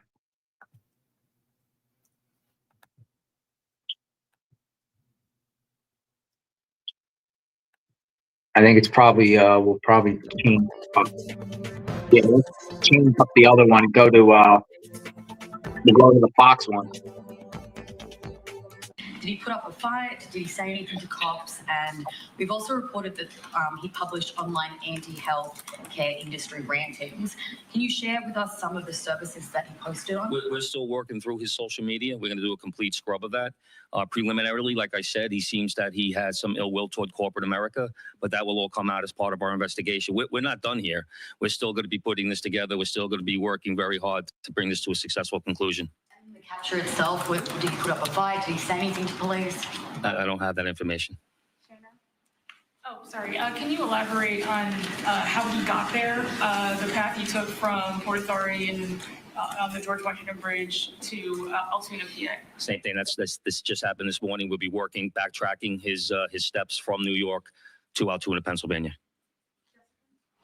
I was going to ask if we knew anything, if he took a bus to Philadelphia first and then somehow got to Altoona. We're still working on that. We're still working through that. Is there any indication that anybody else was helping him from the inside, as far as tracking the CEO's movements? Once again, we're still working this investigation very hard. It's not at its conclusion yet. That could come out during our investigation, but as of right now, we have no indication that took place. Chief, did he have any weapons or anything like that with him when he was arrested? He was in possession of a ghost gun that had the capability of firing a 9mm round and a suppressor. Joe? Can you get into a little bit about the technical aspects of the investigation? I know you deployed an unprecedented amount of technology You also activated the Sentry program through Intel. Can you talk about how that is going to play into actually building the case as far as cell phone and all of the other technical aspects of what you've done? In this case, it really came down to technology was the use of drones in Central Park, and really comes down to the video canvas that we did. We used every source of video that we could collect, hundreds and hundreds and hundreds of hours from hundreds of sources, and that helped bring this to where we are right now. The gun is it believed to be the gun you used in the shooting? And there was some talk that it was a veterinarian type gun. Is that accurate? No, as of right now, the information we're getting from Altoona is that the gun appears to be a ghost gun, may have been made on a 3D printer. The capability of firing a 9mm round, obviously that will come out during our ballistics testing. Oliver? Yeah, Oliver Barnes from the Financial Times. Do you have any indication like how long this handwritten, is it a handwritten manifesto that you found on the suspect? And then also whether or not he put it online at all? Don't know if it's online. As of right now, it's a handwritten 3-page document. Chief, does he have ties to that area, and was he someone who you knew by name before his arrest? We believe he may have attended college in Pennsylvania, but like I said earlier, he has ties to Maryland and California and Hawaii. You knew him by name before today. Was his name on your radar? Excuse me? Was his name on your radar? Was he someone who you had been looking into before his arrest? No, we did not have his name prior to today. Lynn? Brent, okay. Does he have any prior arrests? I know there were none for New York City, but is there any prior arrests anywhere else in the country? We have not come across any arrests in the country. Chief, hi, how are you? On two things. On the ghost gun, is it something you're going to be looking into to see if he made it himself and can he make that himself, or would he have to buy the gun the way it was? No, but once again, that'll be part of our investigation as we follow up. I mean, obviously he's going to face murder charges, but is there any chance that he could face any other charges because he was targeting a... All right, we've got the feedback from the AP. That was from an old press conference. As we were waiting for this press conference, that was from the New York NYPD press conference earlier with the commissioner and the lead investigator and the mayor. This is in Altoona.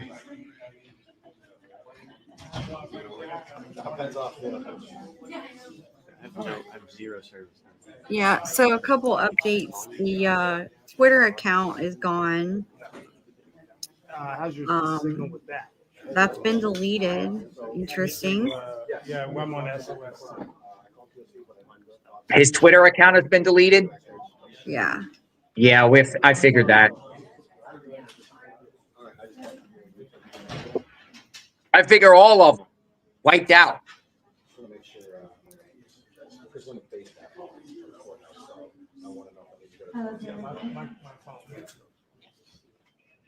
Hey, listen.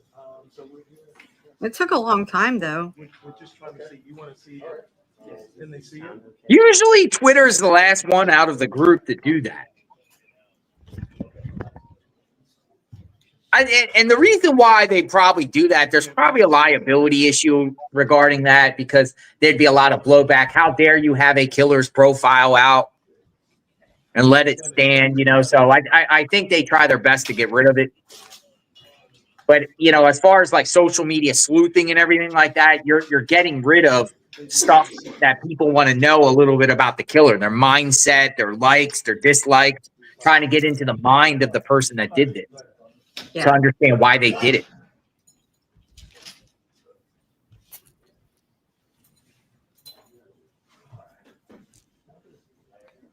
Now, this is Blair County, which is this is Holidays. Is it called Hollidaysburg? Oh, I don't know. Hollidaysburg? Yeah, Hollidaysburg. It's the Blair County Courthouse, Hollidaysburg, Pennsylvania, right outside Altoona. That's where their courthouse is.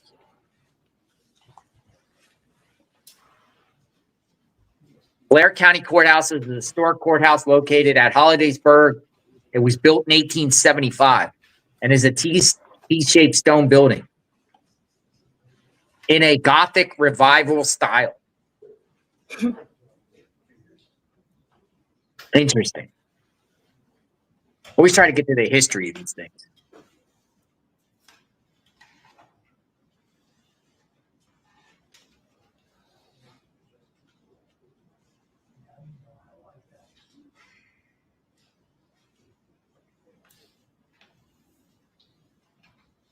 Come on in, folks. So the press conference is about to start.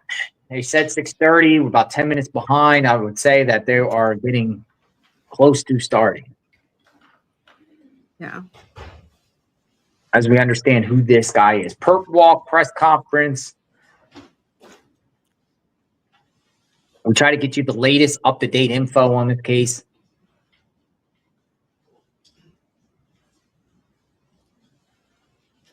Latest up-to-date. See what they have to say.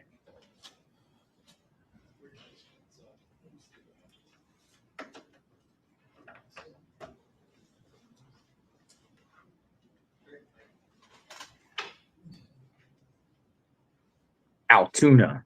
And then once they start, they'll zoom in for sure.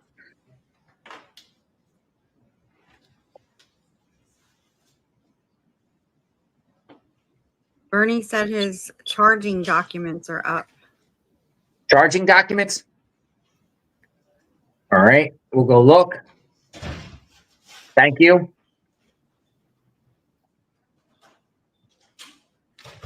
I would assume that he's going to be, without looking, probably gun charges.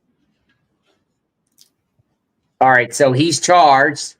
All right, so first name, he was born in 1998, May 6, 1998. Incident number 2024-291133. He's listed as 5'11", 170 pounds. Firearm not to be carried without a license. Felony 3. He's charged with forgery. I wonder what he forged. Oh, probably the IDs, the fake IDs. Yeah, possession of instrument of crime. Look, there he is. Oh, nice. That's another picture they released from Altoona. He's standing up. Look at his pants. People are wondering if he peed his pants. He peed his pants, you think? I mean, look at his pants. Yeah, they're wet.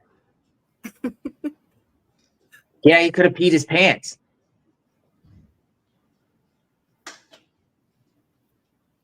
Yeah. Interesting. He peed his pants.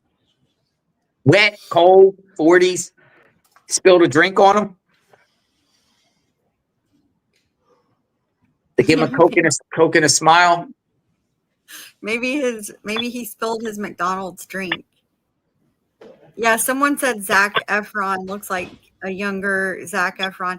Yeah, that's what I meant earlier when I was saying about I thought he looked like he would be a kid on the Disney Channel, like one of those Disney Channel movies. Yeah.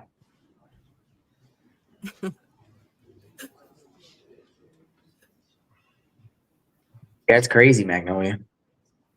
So I'm reading these charging documents. It's basically, I think it's tampering with records and identification. So it's basically you got these firearms and forgery accounts. It's enough to hold them. Of course, you're going to have of course, they're going to, have some sort of detainer on them. Yeah, I don't think that they're going to hold him very long because remember the New York task force is there. Yeah, but they can't take them. They can't take them. You can't legally take someone into another state without the extradition process. They can't swoop them up. So he has to do like the hearing and everything. Yeah, absolutely. Unless he waives it, they can't just. They have to go through a whole process. Now he can waive it, sign it off, and whatever. But he's also facing charges there. So I don't know what happens at this point where he has to. He needs a test, and then maybe after I stand up here for a test, somebody else will come up here and stand up here for a test, so I can get it. Yeah, we'll see what he does. This is a test. 5, 4, 3, 2, 1. Hi. Are you able to say and spell the names of the people who are going to be speaking? I have no clue who's going to be speaking or what they're going to say. No. I do not work here. Okay, who's going to be my friend and come stand up here? I got you. Who's that? A lot of times they always have these people at press conferences that go to do the testing 1, 2, 3. A lot of times they're like PIOs. Blair County Courthouse mic test. 1, 2, 3, 4, 5, 6, 7. Mic test. 10. Blair County. Can you read the charges again? Tammy said, what are the charges related to PA? 1, 2, 3, 4, 5, 6. Yeah, it's firearms and forgery charges. Let me find it, and I saw it out here. Charging. I'll send you a link, Magnolia. Thank you. Magnolia.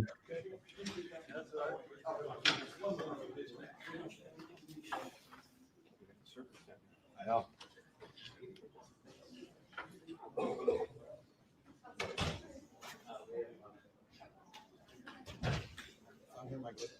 Yeah. I just want to make sure my vision. You can't see video on 7.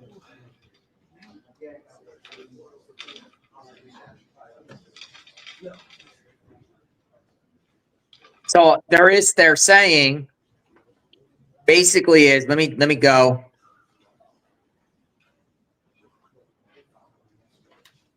(9:14 a.m.) Police went up to the McDonald's at 407 East Plank for a suspicious man who resembled a male from a recent shooting in New York from December 4th. Officers were advised in the dispatch notes that the male was wearing a medical mask and a beanie. Upon arrival, see, he wore the mask. What an idiot. Upon arrival, officers were able to locate the male matching the description sitting in the rear of the building at the table. He was wearing a blue medical mask and was looking at a silver laptop computer that was placed on the table. The male also had a backpack on the floor near the table he was sitting at. Police officers made contact with the male and informed the officers were called to the McDonald's for a suspicious male matching the description. The police asked the male to pull down his medical mask so he could see his face. The male complied and pulled down his mask. Police immediately recognized him as the suspect from the New York City incident after seeing photos released of him from media sources. Police asked the male for identification and provided officers a New Jersey driver's license bearing the name Mark Rosario with a DOB of 7 in 1998. Police took the license and ran the information through the dispatch center. The police asked the male if he had ever been to New York recently, and the male became quiet and started to shake. Additional units from the Altoona Police Department arrived on the scene to assist in identifying the male. At this time, dispatch was unable to find any information on NCIC with the information provided by the officers from that ID. Lieutenant Hanley arrived on the scene and also ran the information the male provided the officers, but still found no record of that info. The male was advised that he was under official police investigation, and if he lied out of his identity, he would get arrested. The male then stated that his name was the defendant, Luigi, and a date of birth of 5 of 1998. The driver's license that the defendant provided the officers was found to be fake identification card.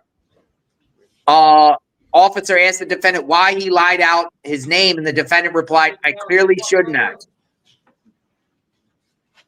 The lieutenant then instructed officers to place the defendant into custody for forgery. The defendant was placed into custody. The defendant was handcuffed and was searched on the scene. The defendant was then transported back to the Altoona Police Department station where his property was inventory pursuant to Altoona Police Department's policy. During the search of the defendant's backpack, officers located a black 3D printed pistol and a black silencer. The pistol had a metal slide and a plastic handle with a metal threaded barrel. The pistol had one loaded Glock magazine with 6 9mm full metal jacket rounds. There was also one loose 9mm hollow point round. The silencer was also 3D printed. The defendant was charged with forgery, firearms not to be carried without a license, tampering with records or identifications, instruments of crime, and false identification of law enforcement. So I didn't hear anything about a manifesto. Basically, is the dude was wearing the same mask, the surgical mask that he was known all over the internet with. Mm-hmm. Officers told him to pull it down. They thought he looked like that suspect. They asked him for ID. Pops up a New Jersey ID. They ran the ID through NCIC. The ID was fake. So then upon further questioning, he admits that that's not his real name and gives them the real name, and he's placed into custody. Goes back to the police station. Then they search his bag and find the gun. What a knucklehead. What an idiot. What a complete idiot, Magnolia. He's all over TV with the mask. And, the bushy eyebrows, the eyebrows that he has, the dark eyebrows and the mask. If he didn't wear the mask, I don't know if that McDonald's person would have recognized him. Well, he's also wearing the same coat, though, that he had on in the cab picture. Yeah, what a fool. What a fool. So that's pretty much the gist of what happened. So now at this point, whether he confessed, whether they interrogated him and he lawyered up, that remains to be seen. But he did admit that he provided them false identification, and he admitted to the police his real name. Yep. How's somebody going to give officers a fake ID knowing that the officers are going to run the name? And if he's not in NCIC, they're going to be like, yo, this crap is fake. Right. What a fool. I wonder if they knew the license was fake before they ran it, though. Like, if they got the license, they're looking at it like, this is a bunch of crap. This license is a fake license. And he was shaking. That's probably why he got pee on his pants. Yeah, maybe. It sounds like The difference between education and intelligence, Fletch says. The difference between education and intelligence. Yeah, exactly. He peed his pants.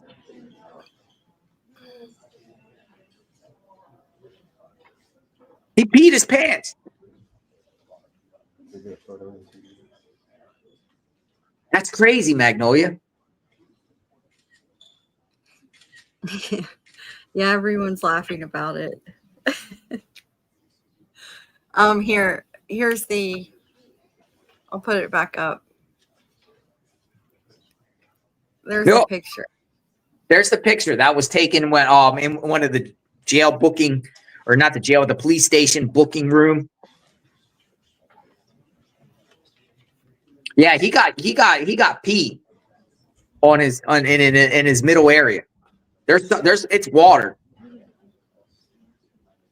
Unless he has to use the bathroom and they refuse to let him use the bathroom. That could be it too. Yeah, sometimes they do that too.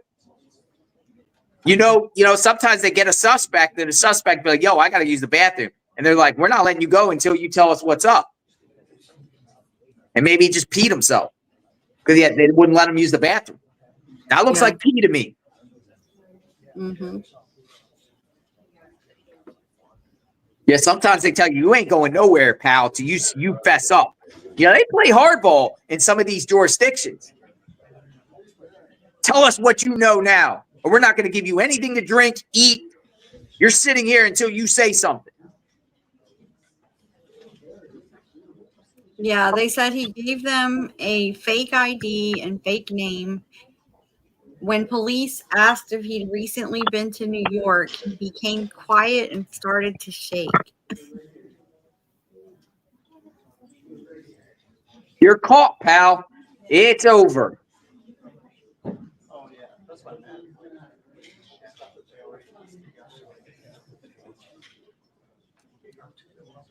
Busted. Yeah, I thought he was so tough. I mean, he literally shot the guy from behind. He didn't even have to look at him in the eyes.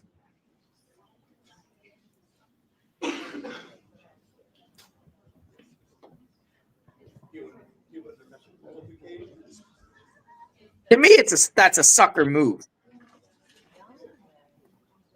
Yeah, it's pretty cowardly.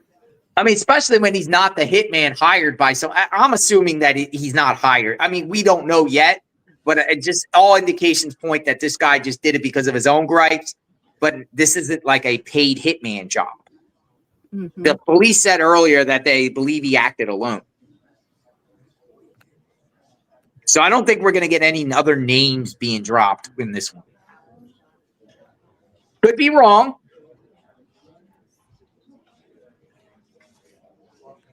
But I don't think we're going to get other suspects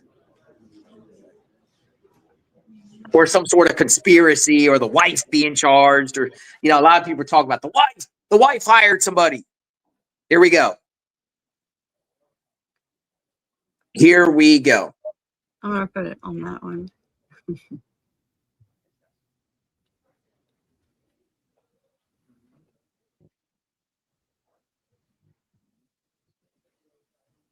All right, Magnolia, did we freeze here?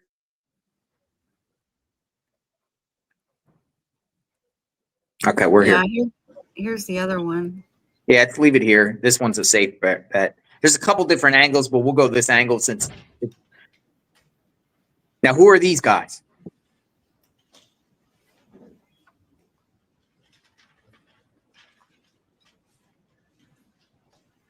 This is all the pat in the back, too. Everybody pats each other on the back. I want to thank this and thank that, thank him, this, that, the other. That's the Altoona police. See, the Altoona police and state police are going to pat each other back for being vigilant officers to stop the killer. But they did. They stopped the guy. They got the guy. So kudos to them. They got the guy. Maybe the district attorney of Blair County will speak. I think the district attorney's going to speak. Yeah, I think so. DA. Do you see NYPD there? I thought that's who the silver jackets were. They look like Altoona Police Department. I mean, they got the guy. They got the guy. They got him.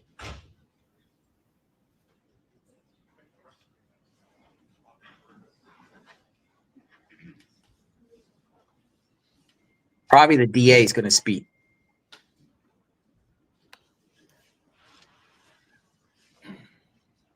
The head sheriff in town, district attorneys, the head law enforcement in town. Mm-hmm. And I agree that McDonald's worker, whoever recognized him, should get that. I hope somebody asks, does the McDonald's worker get, maybe they bring the McDonald's worker up. They should get that 50K. 60K, 60. 10 Crime Stoppers, 50 FBI. 60K, give them 60K. 'Tis the season. What type of message do you send if you don't give them the full reward when this person's literally the one that recognized them? What type of message? This person should get the entire reward. Otherwise, what message does that send if you're not going to give people what you advertise? Mm-hmm. They advertise 60,000, give them the full 60,000. There should be no reason why they shouldn't get the 60,000. The guy's been arrested. He's been taken into custody. He's alive.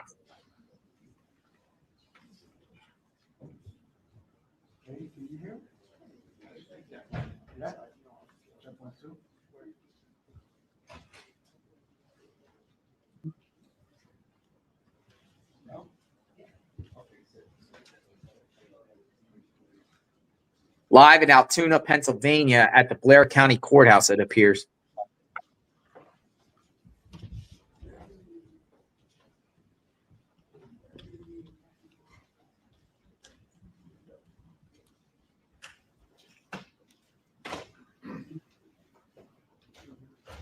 Good afternoon, everybody. My name is Deputy Chief Derek Swope of the Altoona Police Department. Today we're going to go through an incident that occurred in the city of Altoona. Determined that the ID provided was in fact a fake ID, and he was subsequently arrested for a forgery charge.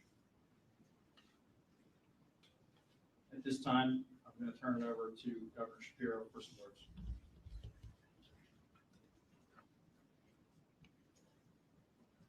Gov. Thank you, Deputy Chief Swope, and let me acknowledge and thank the law enforcement who I'm joined with today, beginning with Lieutenant Colonel Bivens of the Pennsylvania State Police. I want to thank Senior Special Supervisory Agent Zabo from the FBI, and acknowledge NYPD Commissioner Daughtry and the women and men of the NYPD who join us here today, District Attorney Weeks, who you will hear from shortly, and I just concluded a briefing with Mayor Adams and Commissioner Tisch from New York.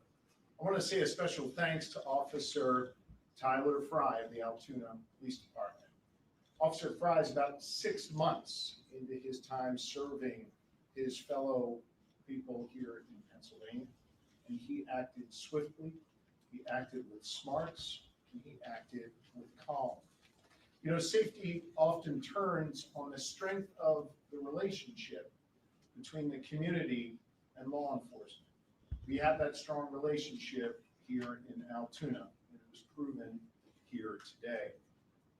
I want to ask all of our fellow Pennsylvanians to demonstrate the same type of thoughtfulness and courage and smarts as the individual at McDonald's did this morning, and help law enforcement here in Pennsylvania as we continue with our investigation.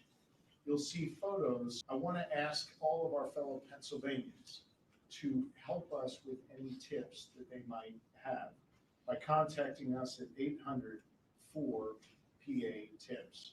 Again, that number is 800-4. That process will continue to play out, and justice will be delivered in this case.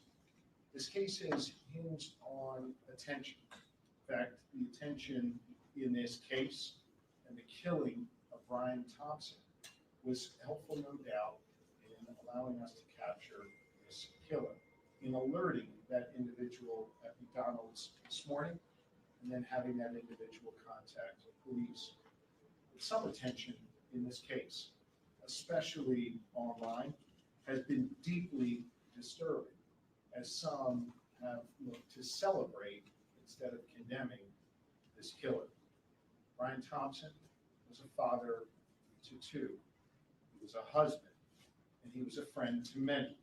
And yes, he was the CEO of it. Mr. Thompson, I understand, was laid to rest earlier today in Minnesota in a private setting. As the conversation continues about this case, let's be mindful not to dehumanize him and make him just an avatar of a system that is disliked by many. He was a father, he was a husband. He did not deserve to die like this on a sidewalk in New York City. I again want to thank all law enforcement present here this evening. Law enforcement works best when it works together. In this case, we have the New York Police Department working together with the Altoona Police Department, working together with our Pennsylvania State Police and our partners at the federal level as well. Everyone came together to solve this case and keep the public safe.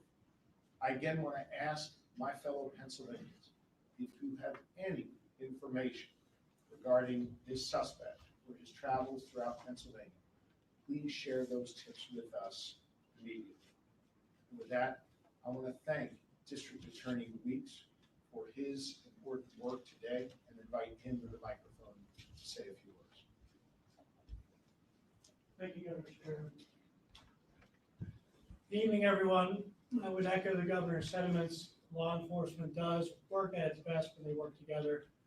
I'd also like to thank District Attorney Seidel. He and his staff came down from Manhattan District Attorney's Office today in record time to assist us at the Altoona Police Department. And as the governor stated, the State Police, the Altoona Police Department, the FBI, the New York City Police Department, Logan Township Police Department, the Blair County Sheriff's Department, and other agencies all work together today to do what needed to be done to seek justice. I not often brag about how the community in Blair County isn't afraid to say something, to report a crime, to contact local law enforcement.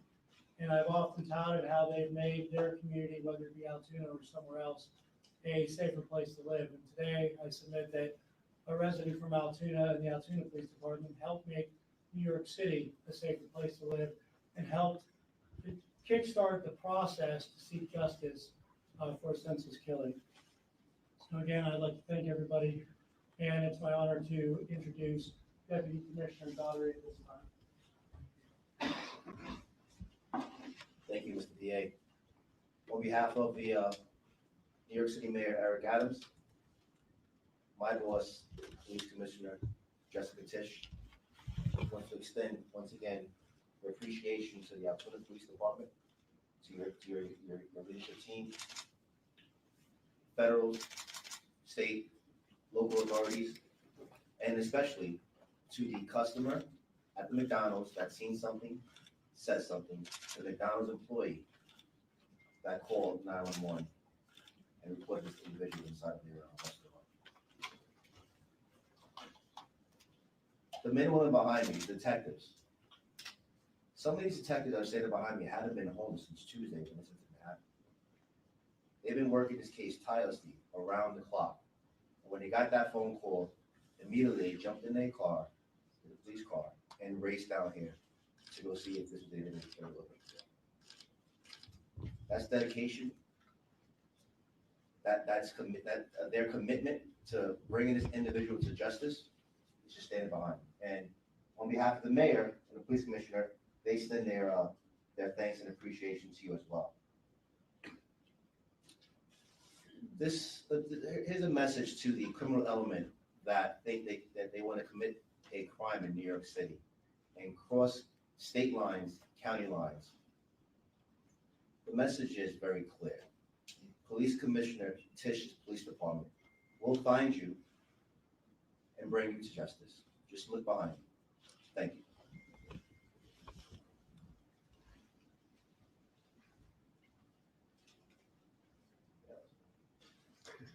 I think with that, we'll be happy to try and take a few questions. Governor, question, I guess maybe for the local law enforcement about the arrest specifically today. I don't know who that would be. But, I guess I'm curious if we could hear a little bit more about the dynamics. If you could step to the podium, sir, we could hear a little bit more about the dynamics inside that McDonald's. I know there was some detail in the affidavit about what happened when the individual was asked if he'd been to New York. Could you speak a little bit to his demeanor and how that played out? Sure. So it was a peaceful arrest, first and foremost. The officer quickly recognized the male as the suspect from the shooting.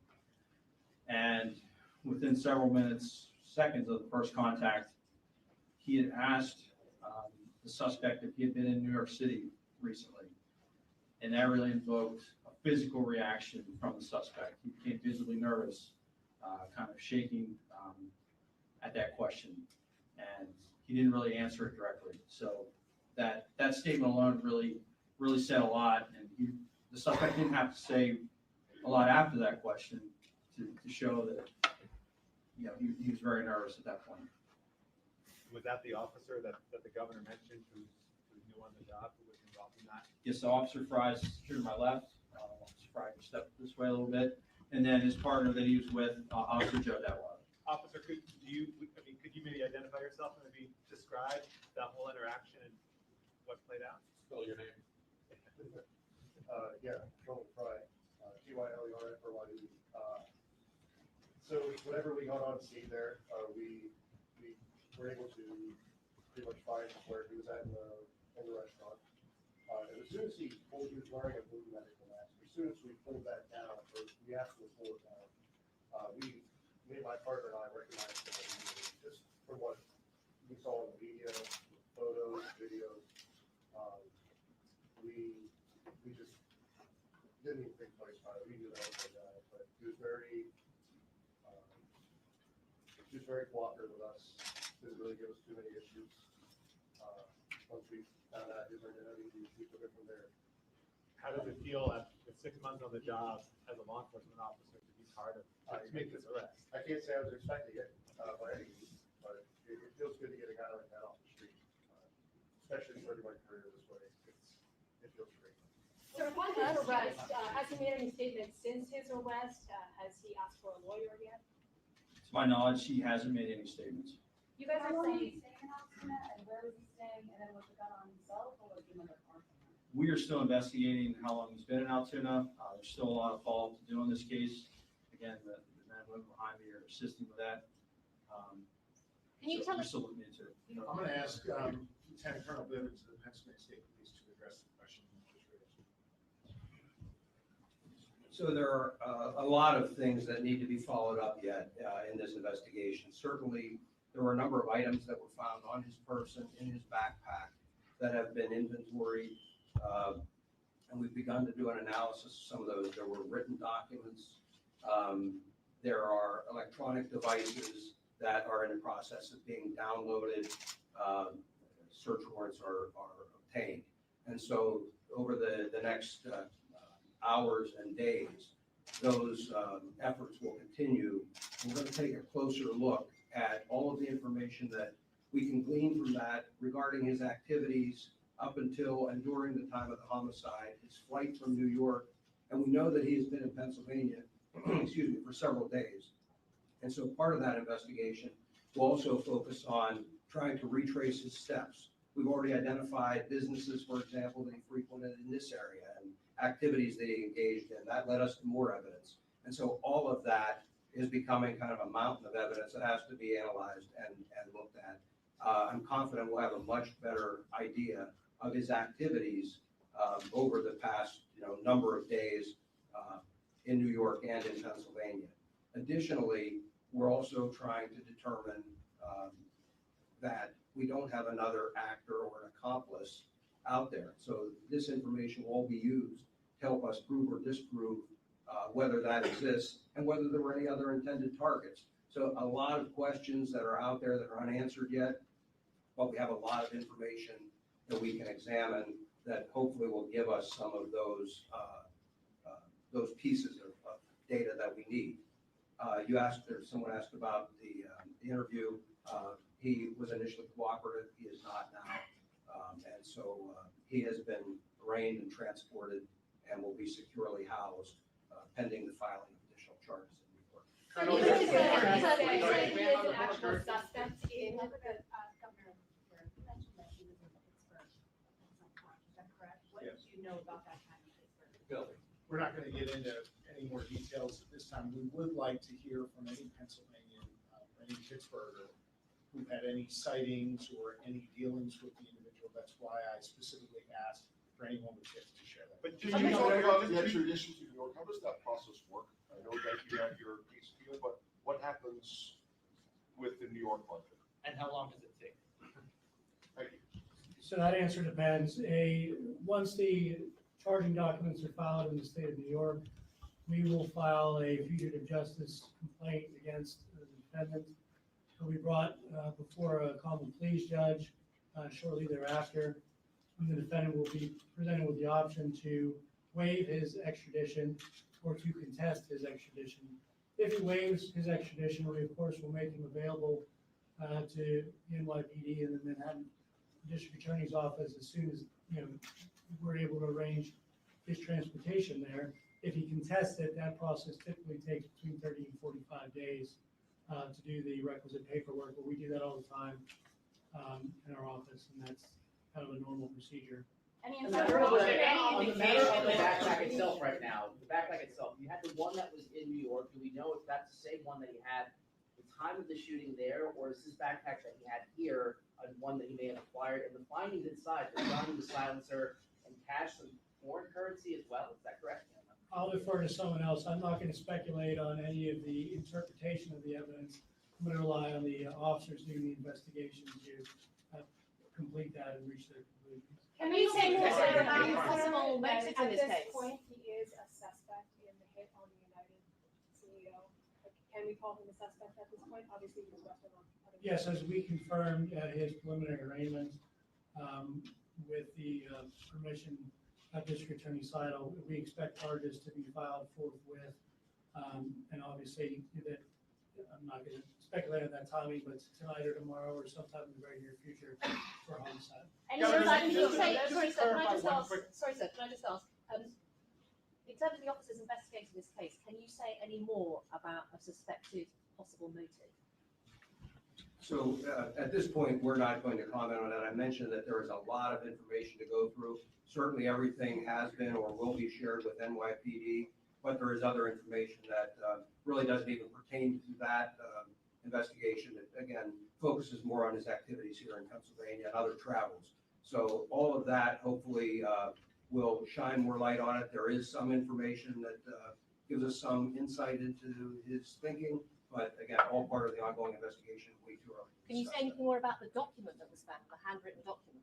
As far as the NYPD, we're not going to be commenting on the investigation steps here. In the next couple of days, there'll be immediate availability at One Police Plaza, and Commissioner Tisch will update. Commissioner Tisch and the Chief of Detectives, Joe Kinney, will update the media at One Police Plaza. But I will be happy to talk about that. The Commissioner Tisch and the New York City Mayor did FaceTime Officer Fry, and then thanked him for their service. So that was he got a pretty cool phone call from the mayor and our police commissioner. Do we know how he got to Pennsylvania? Was it through aircraft, train, bus? How did he arrive in Pennsylvania? Again, we do have a good idea of that, but all part of the ongoing investigation. But just to clarify, Younger, you had suggested, I think I heard you, I want to make sure I heard it right, that he, I guess he took a bus from the terminal at the George Washington Bridge to Philly, and then from there he was around the state and wound up here, or is that your, can you be any more specific about how you think this worked? Well, again, I'll jump in as it's all part of the ongoing investigation. So yes, we do have a good idea how he got from Philadelphia to Pittsburgh, but there are some gaps in time. And so before we start laying out a timeline of his travel, we really need to work through all of that. And so we know that at some point it is likely he was in a variety of locations across the state, to include Philadelphia, Pittsburgh, and points in between. And then Altoona, so Philadelphia, then Pittsburgh, and then he made his way back here to Altoona. Again, that will all be part of the, I mean, logically, he's caught here in Altoona. So logically, he was in those locations first. But again, the timeline of all of that will be part of the ongoing. So how did you get evade detection for several days? Obviously, he was caught at McDonald's this morning. Guy's got to eat. For the past few days, he's been on the run for multiple days at this point. How did he manage to evade detection for so long? So I think, again, as part of the ongoing investigation, when we determine where he's been, where he stayed, those kinds of things, we may be able to answer some of those questions. But right now, I will tell you that based on everything that we have seen, he was very careful with trying to stay low profile, avoid cameras, not all that successfully in some cases, but that was certainly the effort he was making. He took steps to try and avoid detection with some of the electronic devices and things as well. So again, all part of the investigation, but clearly, somebody that was very security conscious and trying to avoid. And to be clear, he has no criminal record, and this was a name that was not previously known to law enforcement? I am not aware of a criminal history. Could you speak to those tech evasion devices? It was mentioned in the hearing, and then the defendant said that those were waterproofing bags. Could you speak a little bit more to what was taken into evidence today? No, not at this point. Again, I've spoken generally about what's there, but at this point, everything remains under investigation, and we'll have much more information, and New York will certainly have information for you in the future. Can we just clarify, sir? Sorry, can we just clarify something? Still a search for any other suspects other than the accomplice or potential accomplice?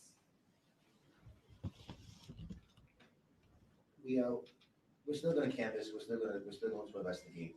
Like I said before, we're going to provide an update in a couple of days by the police commissioner and the chief of detectives back at New York.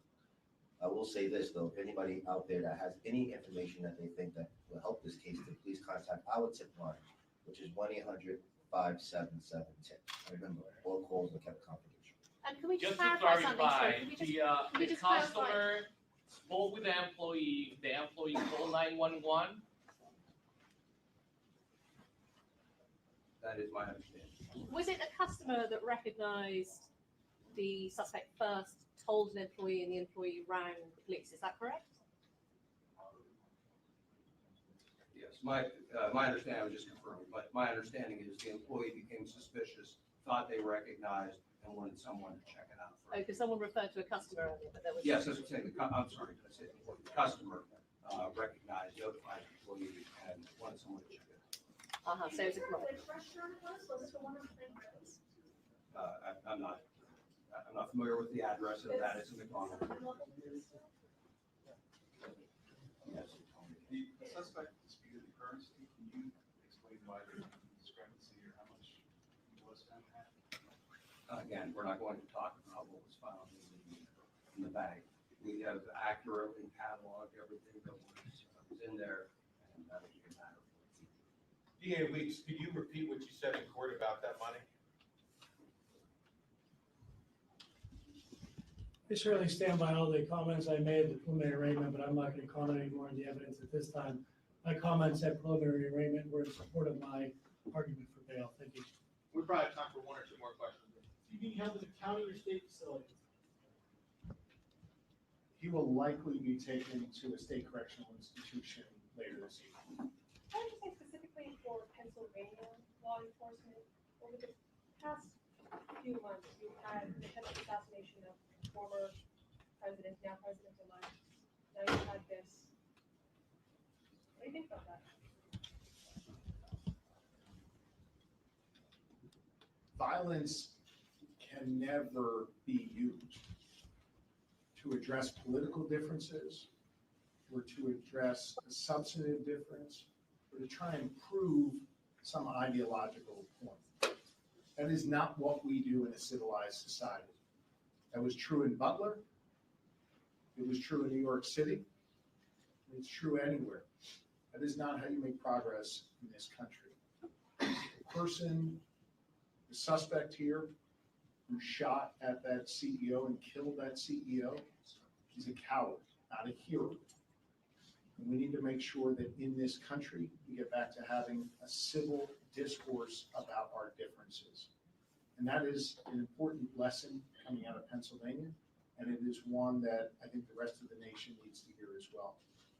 On a law enforcement side, I will tell you that I am incredibly proud of the Pennsylvania State Police and local police in Butler and here in Altoona, who responded in a way that kept others safe and saved other lives. That was true at the fairgrounds in Butler, and it was true here today in Altoona. Had that local Pennsylvanian not spoken up, had that wonderful police officer who's been on this job for 6 months not acted calmly and swiftly, God knows what could have happened. So I think the lessons coming out of Pennsylvania are that violence is not a way to answer questions and address problems, and that we have the gift of law enforcement here in this Commonwealth who care deeply about the safety and well-being of our fellow Pennsylvanians and our fellow Americans. And I commend you. Thank you all. You're right. All right. So we'll take you back at the scene outside the suspect's home where he used to live and continue the conversation. Magnolia, what's your take on what was said? Anything that was revealed that we didn't know before? Yeah, well, they clarified a few things. So one of the main things they clarified was the chain of events. So apparently a customer saw him in McDonald's and was suspicious, thinking that it could be him. And so they alerted one of the employees, and then the employee called 911 and the police came out. Let's see, what else did they say? He said that he's been in Pennsylvania for several days. He said that he was in Pittsburgh and Philadelphia. Philly, then Pittsburgh. He said from Philadelphia to Pittsburgh, there are a lot of gaps in time. But at some point, he was in a variety of places in Pennsylvania, and they're piecing everything together. So he had been in PA for several days. They're trying to see where all he was. They've got some evidence. He didn't really say all the evidence right there, but he mentioned that they have written documents, electronic devices, that they have search warrants coming for a lot of those things. What else did he say? Well, and he's, Josh Shapiro, Governor Shapiro, said there towards the end that this is not the way you handle political differences. This is not the way, you don't just go around killing people because you disagree with their policies, their politics. And that's not how we do things in a civil society. So, and he called him a coward. So he never made it to Maryland. It seems like he's, got out of George Washington Bridge, Washington Heights via bus. Unclear if that bus took him to Philly or he somehow got off somewhere and maybe took the train to Philly. And it is also unclear how he got from Philly to Pittsburgh. Because Philly and Pittsburgh, there is train that takes you. Mm-hmm. Bus could fly, but I doubt the flying. I doubt he's done any flying. No, I don't think so. From Pittsburgh to Altoona, it stays safe to say he took the Greyhound. Meaning because reports are saying that he got off at the Greyhound station in Altoona.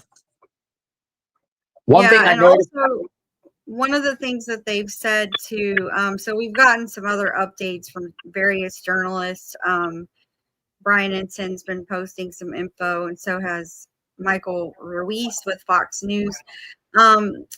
Brian Ensign had posted one thing he had $8,000 US cash on him and $2,000 in foreign currency. He also had bags on him to block cell data. That's sort of what we talked about with, we speculated that Hannah Kobayashi might have had something similar.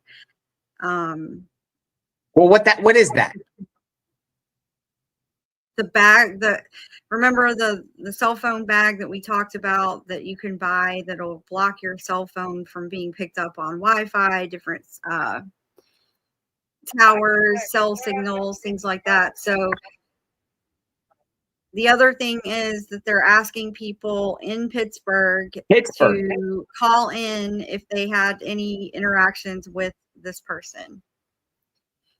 So immediately going over into Google and seeing if there has been any type of crimes committed in Pittsburgh in the last couple of days. It seems like they feel like he was in Pittsburgh for a little bit before he went to Altoona. The way I'm taking it. Yeah. Well, he said there's a gap in time between Philadelphia and Pittsburgh, but that he's been in Pennsylvania for several days. So you got the governor there, Shapiro. You got Bivens. Bivens was the lead of the manhunt for Danilo Cavalcante. Lieutenant Bivens, head of the PSP, Pennsylvania State Police, right? Yeah. Yep. As far as this type of work, I guess Bivens, deals with the manhunts. He's kind of like the figurehead that goes and speaks. You notice the individual with the NYPD, I guess he was with the NYPD. One of them was saying they're still looking in if there was any accomplices or other people. Yes. So he did not say no. Yeah, they're still looking at evidence to determine whether or not he had some type of help, another accomplice, or even if there were additional targets that he had in mind. Well, that's what I'm saying. Is there any type of healthcare things in Pittsburgh? Because as you reported, or as Brian Enton reported, as you shared, he had $8,000 in currency and $2,000 in foreign currency. Was this plan to continue to do this act and take out someone else? Now, I noticed they're stressing they want information from anyone like in Pittsburgh. As the governor said. Is there something going on? Was there something, some sort of maybe healthcare event in Pittsburgh?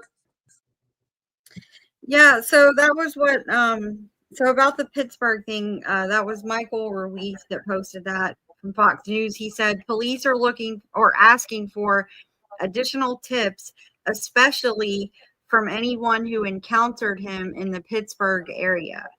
So they must think that he was in Pittsburgh for some amount of time doing something. But yeah, they withheld quite a bit. I think they did give a lot of info, but there's still, like he said, there's still a lot of gaps in the timeline. So some things they really didn't go too deep into.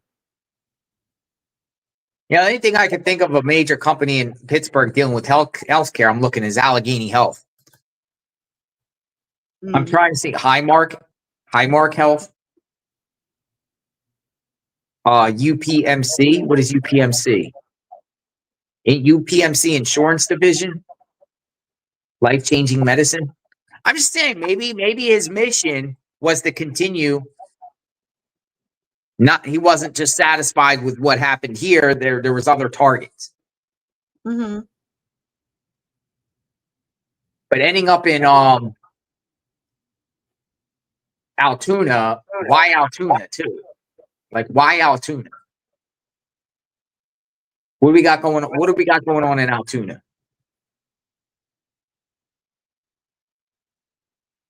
So this is outside where this press conference occurred, and we're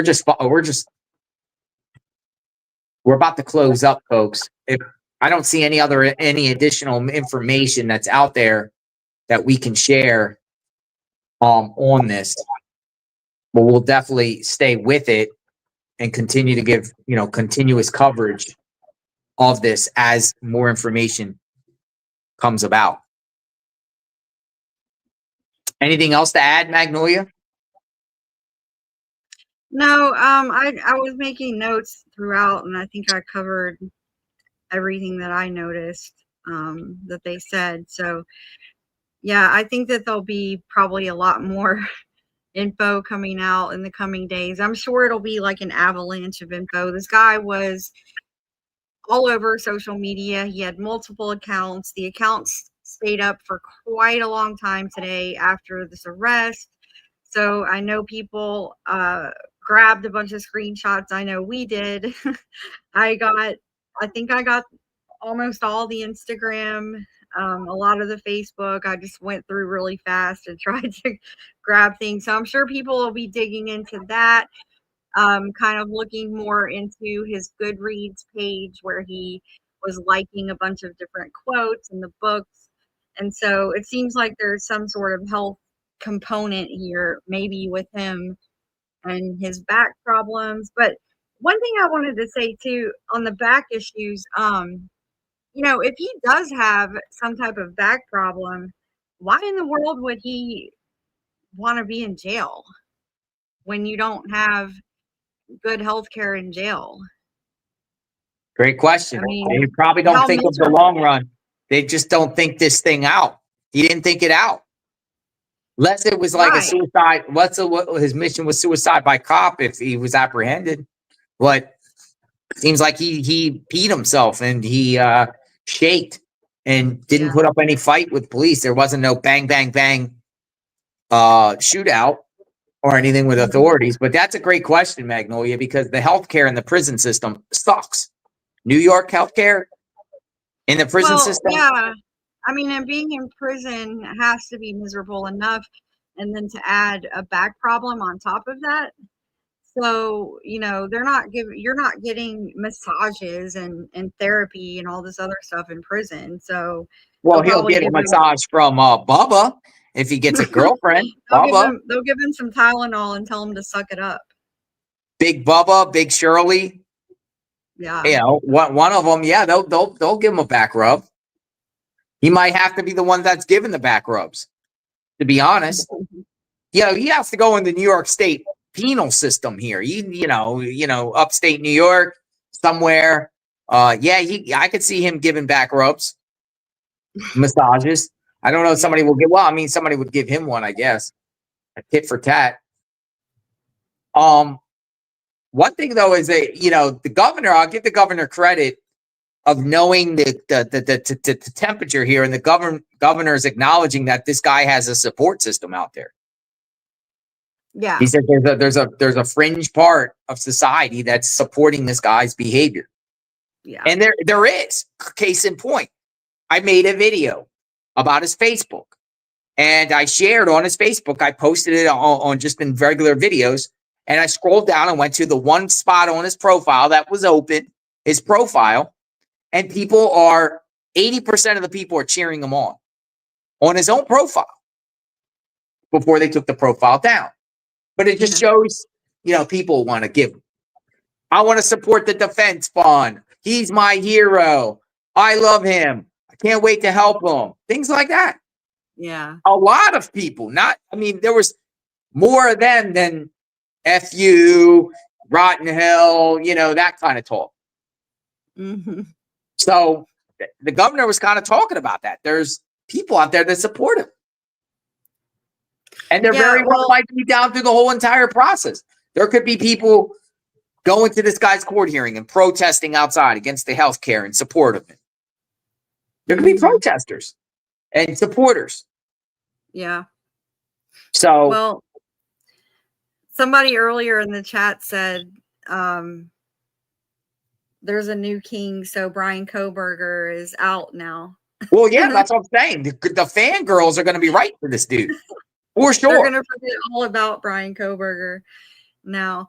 But yeah, I mean, he's right though. The governor's right. We can't have a society where people just go around murdering CEOs of companies and industries that they don't like or that they disagree with. There's so many rules. There's so many rules, laws, and policies that I don't agree with. But, yeah. And if you don't, I mean, what are you going to do about it? You can't just resort to violence because you don't agree with a certain policy on a certain issue. There's a lot of things out there I don't like. Yeah. Yeah. You know, and his family's going to have to deal with this too. And, you know, it'll be interesting to see if any of them speak out. Some of these assassin people recently, like the one with Trump, his family never really spoke out at all. Well, the son of the Palm Beach shooter, who ended up getting charged with child porn, by the way. He did. Yeah, the son spoke, for the golf course one. But yeah, I mean, this is just ridiculous. And, you know, one of the reasons that they take down these people's accounts is because leaving them up is almost like glorifying, or you know, there's people that could potentially become obsessed and try to copy what they're doing. So they have to take all that stuff down. But, you know, so I guess we'll be digging in more, and I'm sure more information will come out over the next few days. Of course. So any subsequent press conferences, we'll do follow-ups, any interviews from family members, friends, or anything like that. We'll do videos, and we'll keep you up to speed on this case for sure. The court process, maybe we'll do an affidavit and read all the stuff, court documents, and anything else that comes up on this, you will hear here on the channel. Yep. All right, folks. JLR Magnolia Investigates. Thanks for spending the time with us, and I'm sure we will talk very, very soon. Yep. All right. Good night, everybody. Have a good day, everyone. Take care.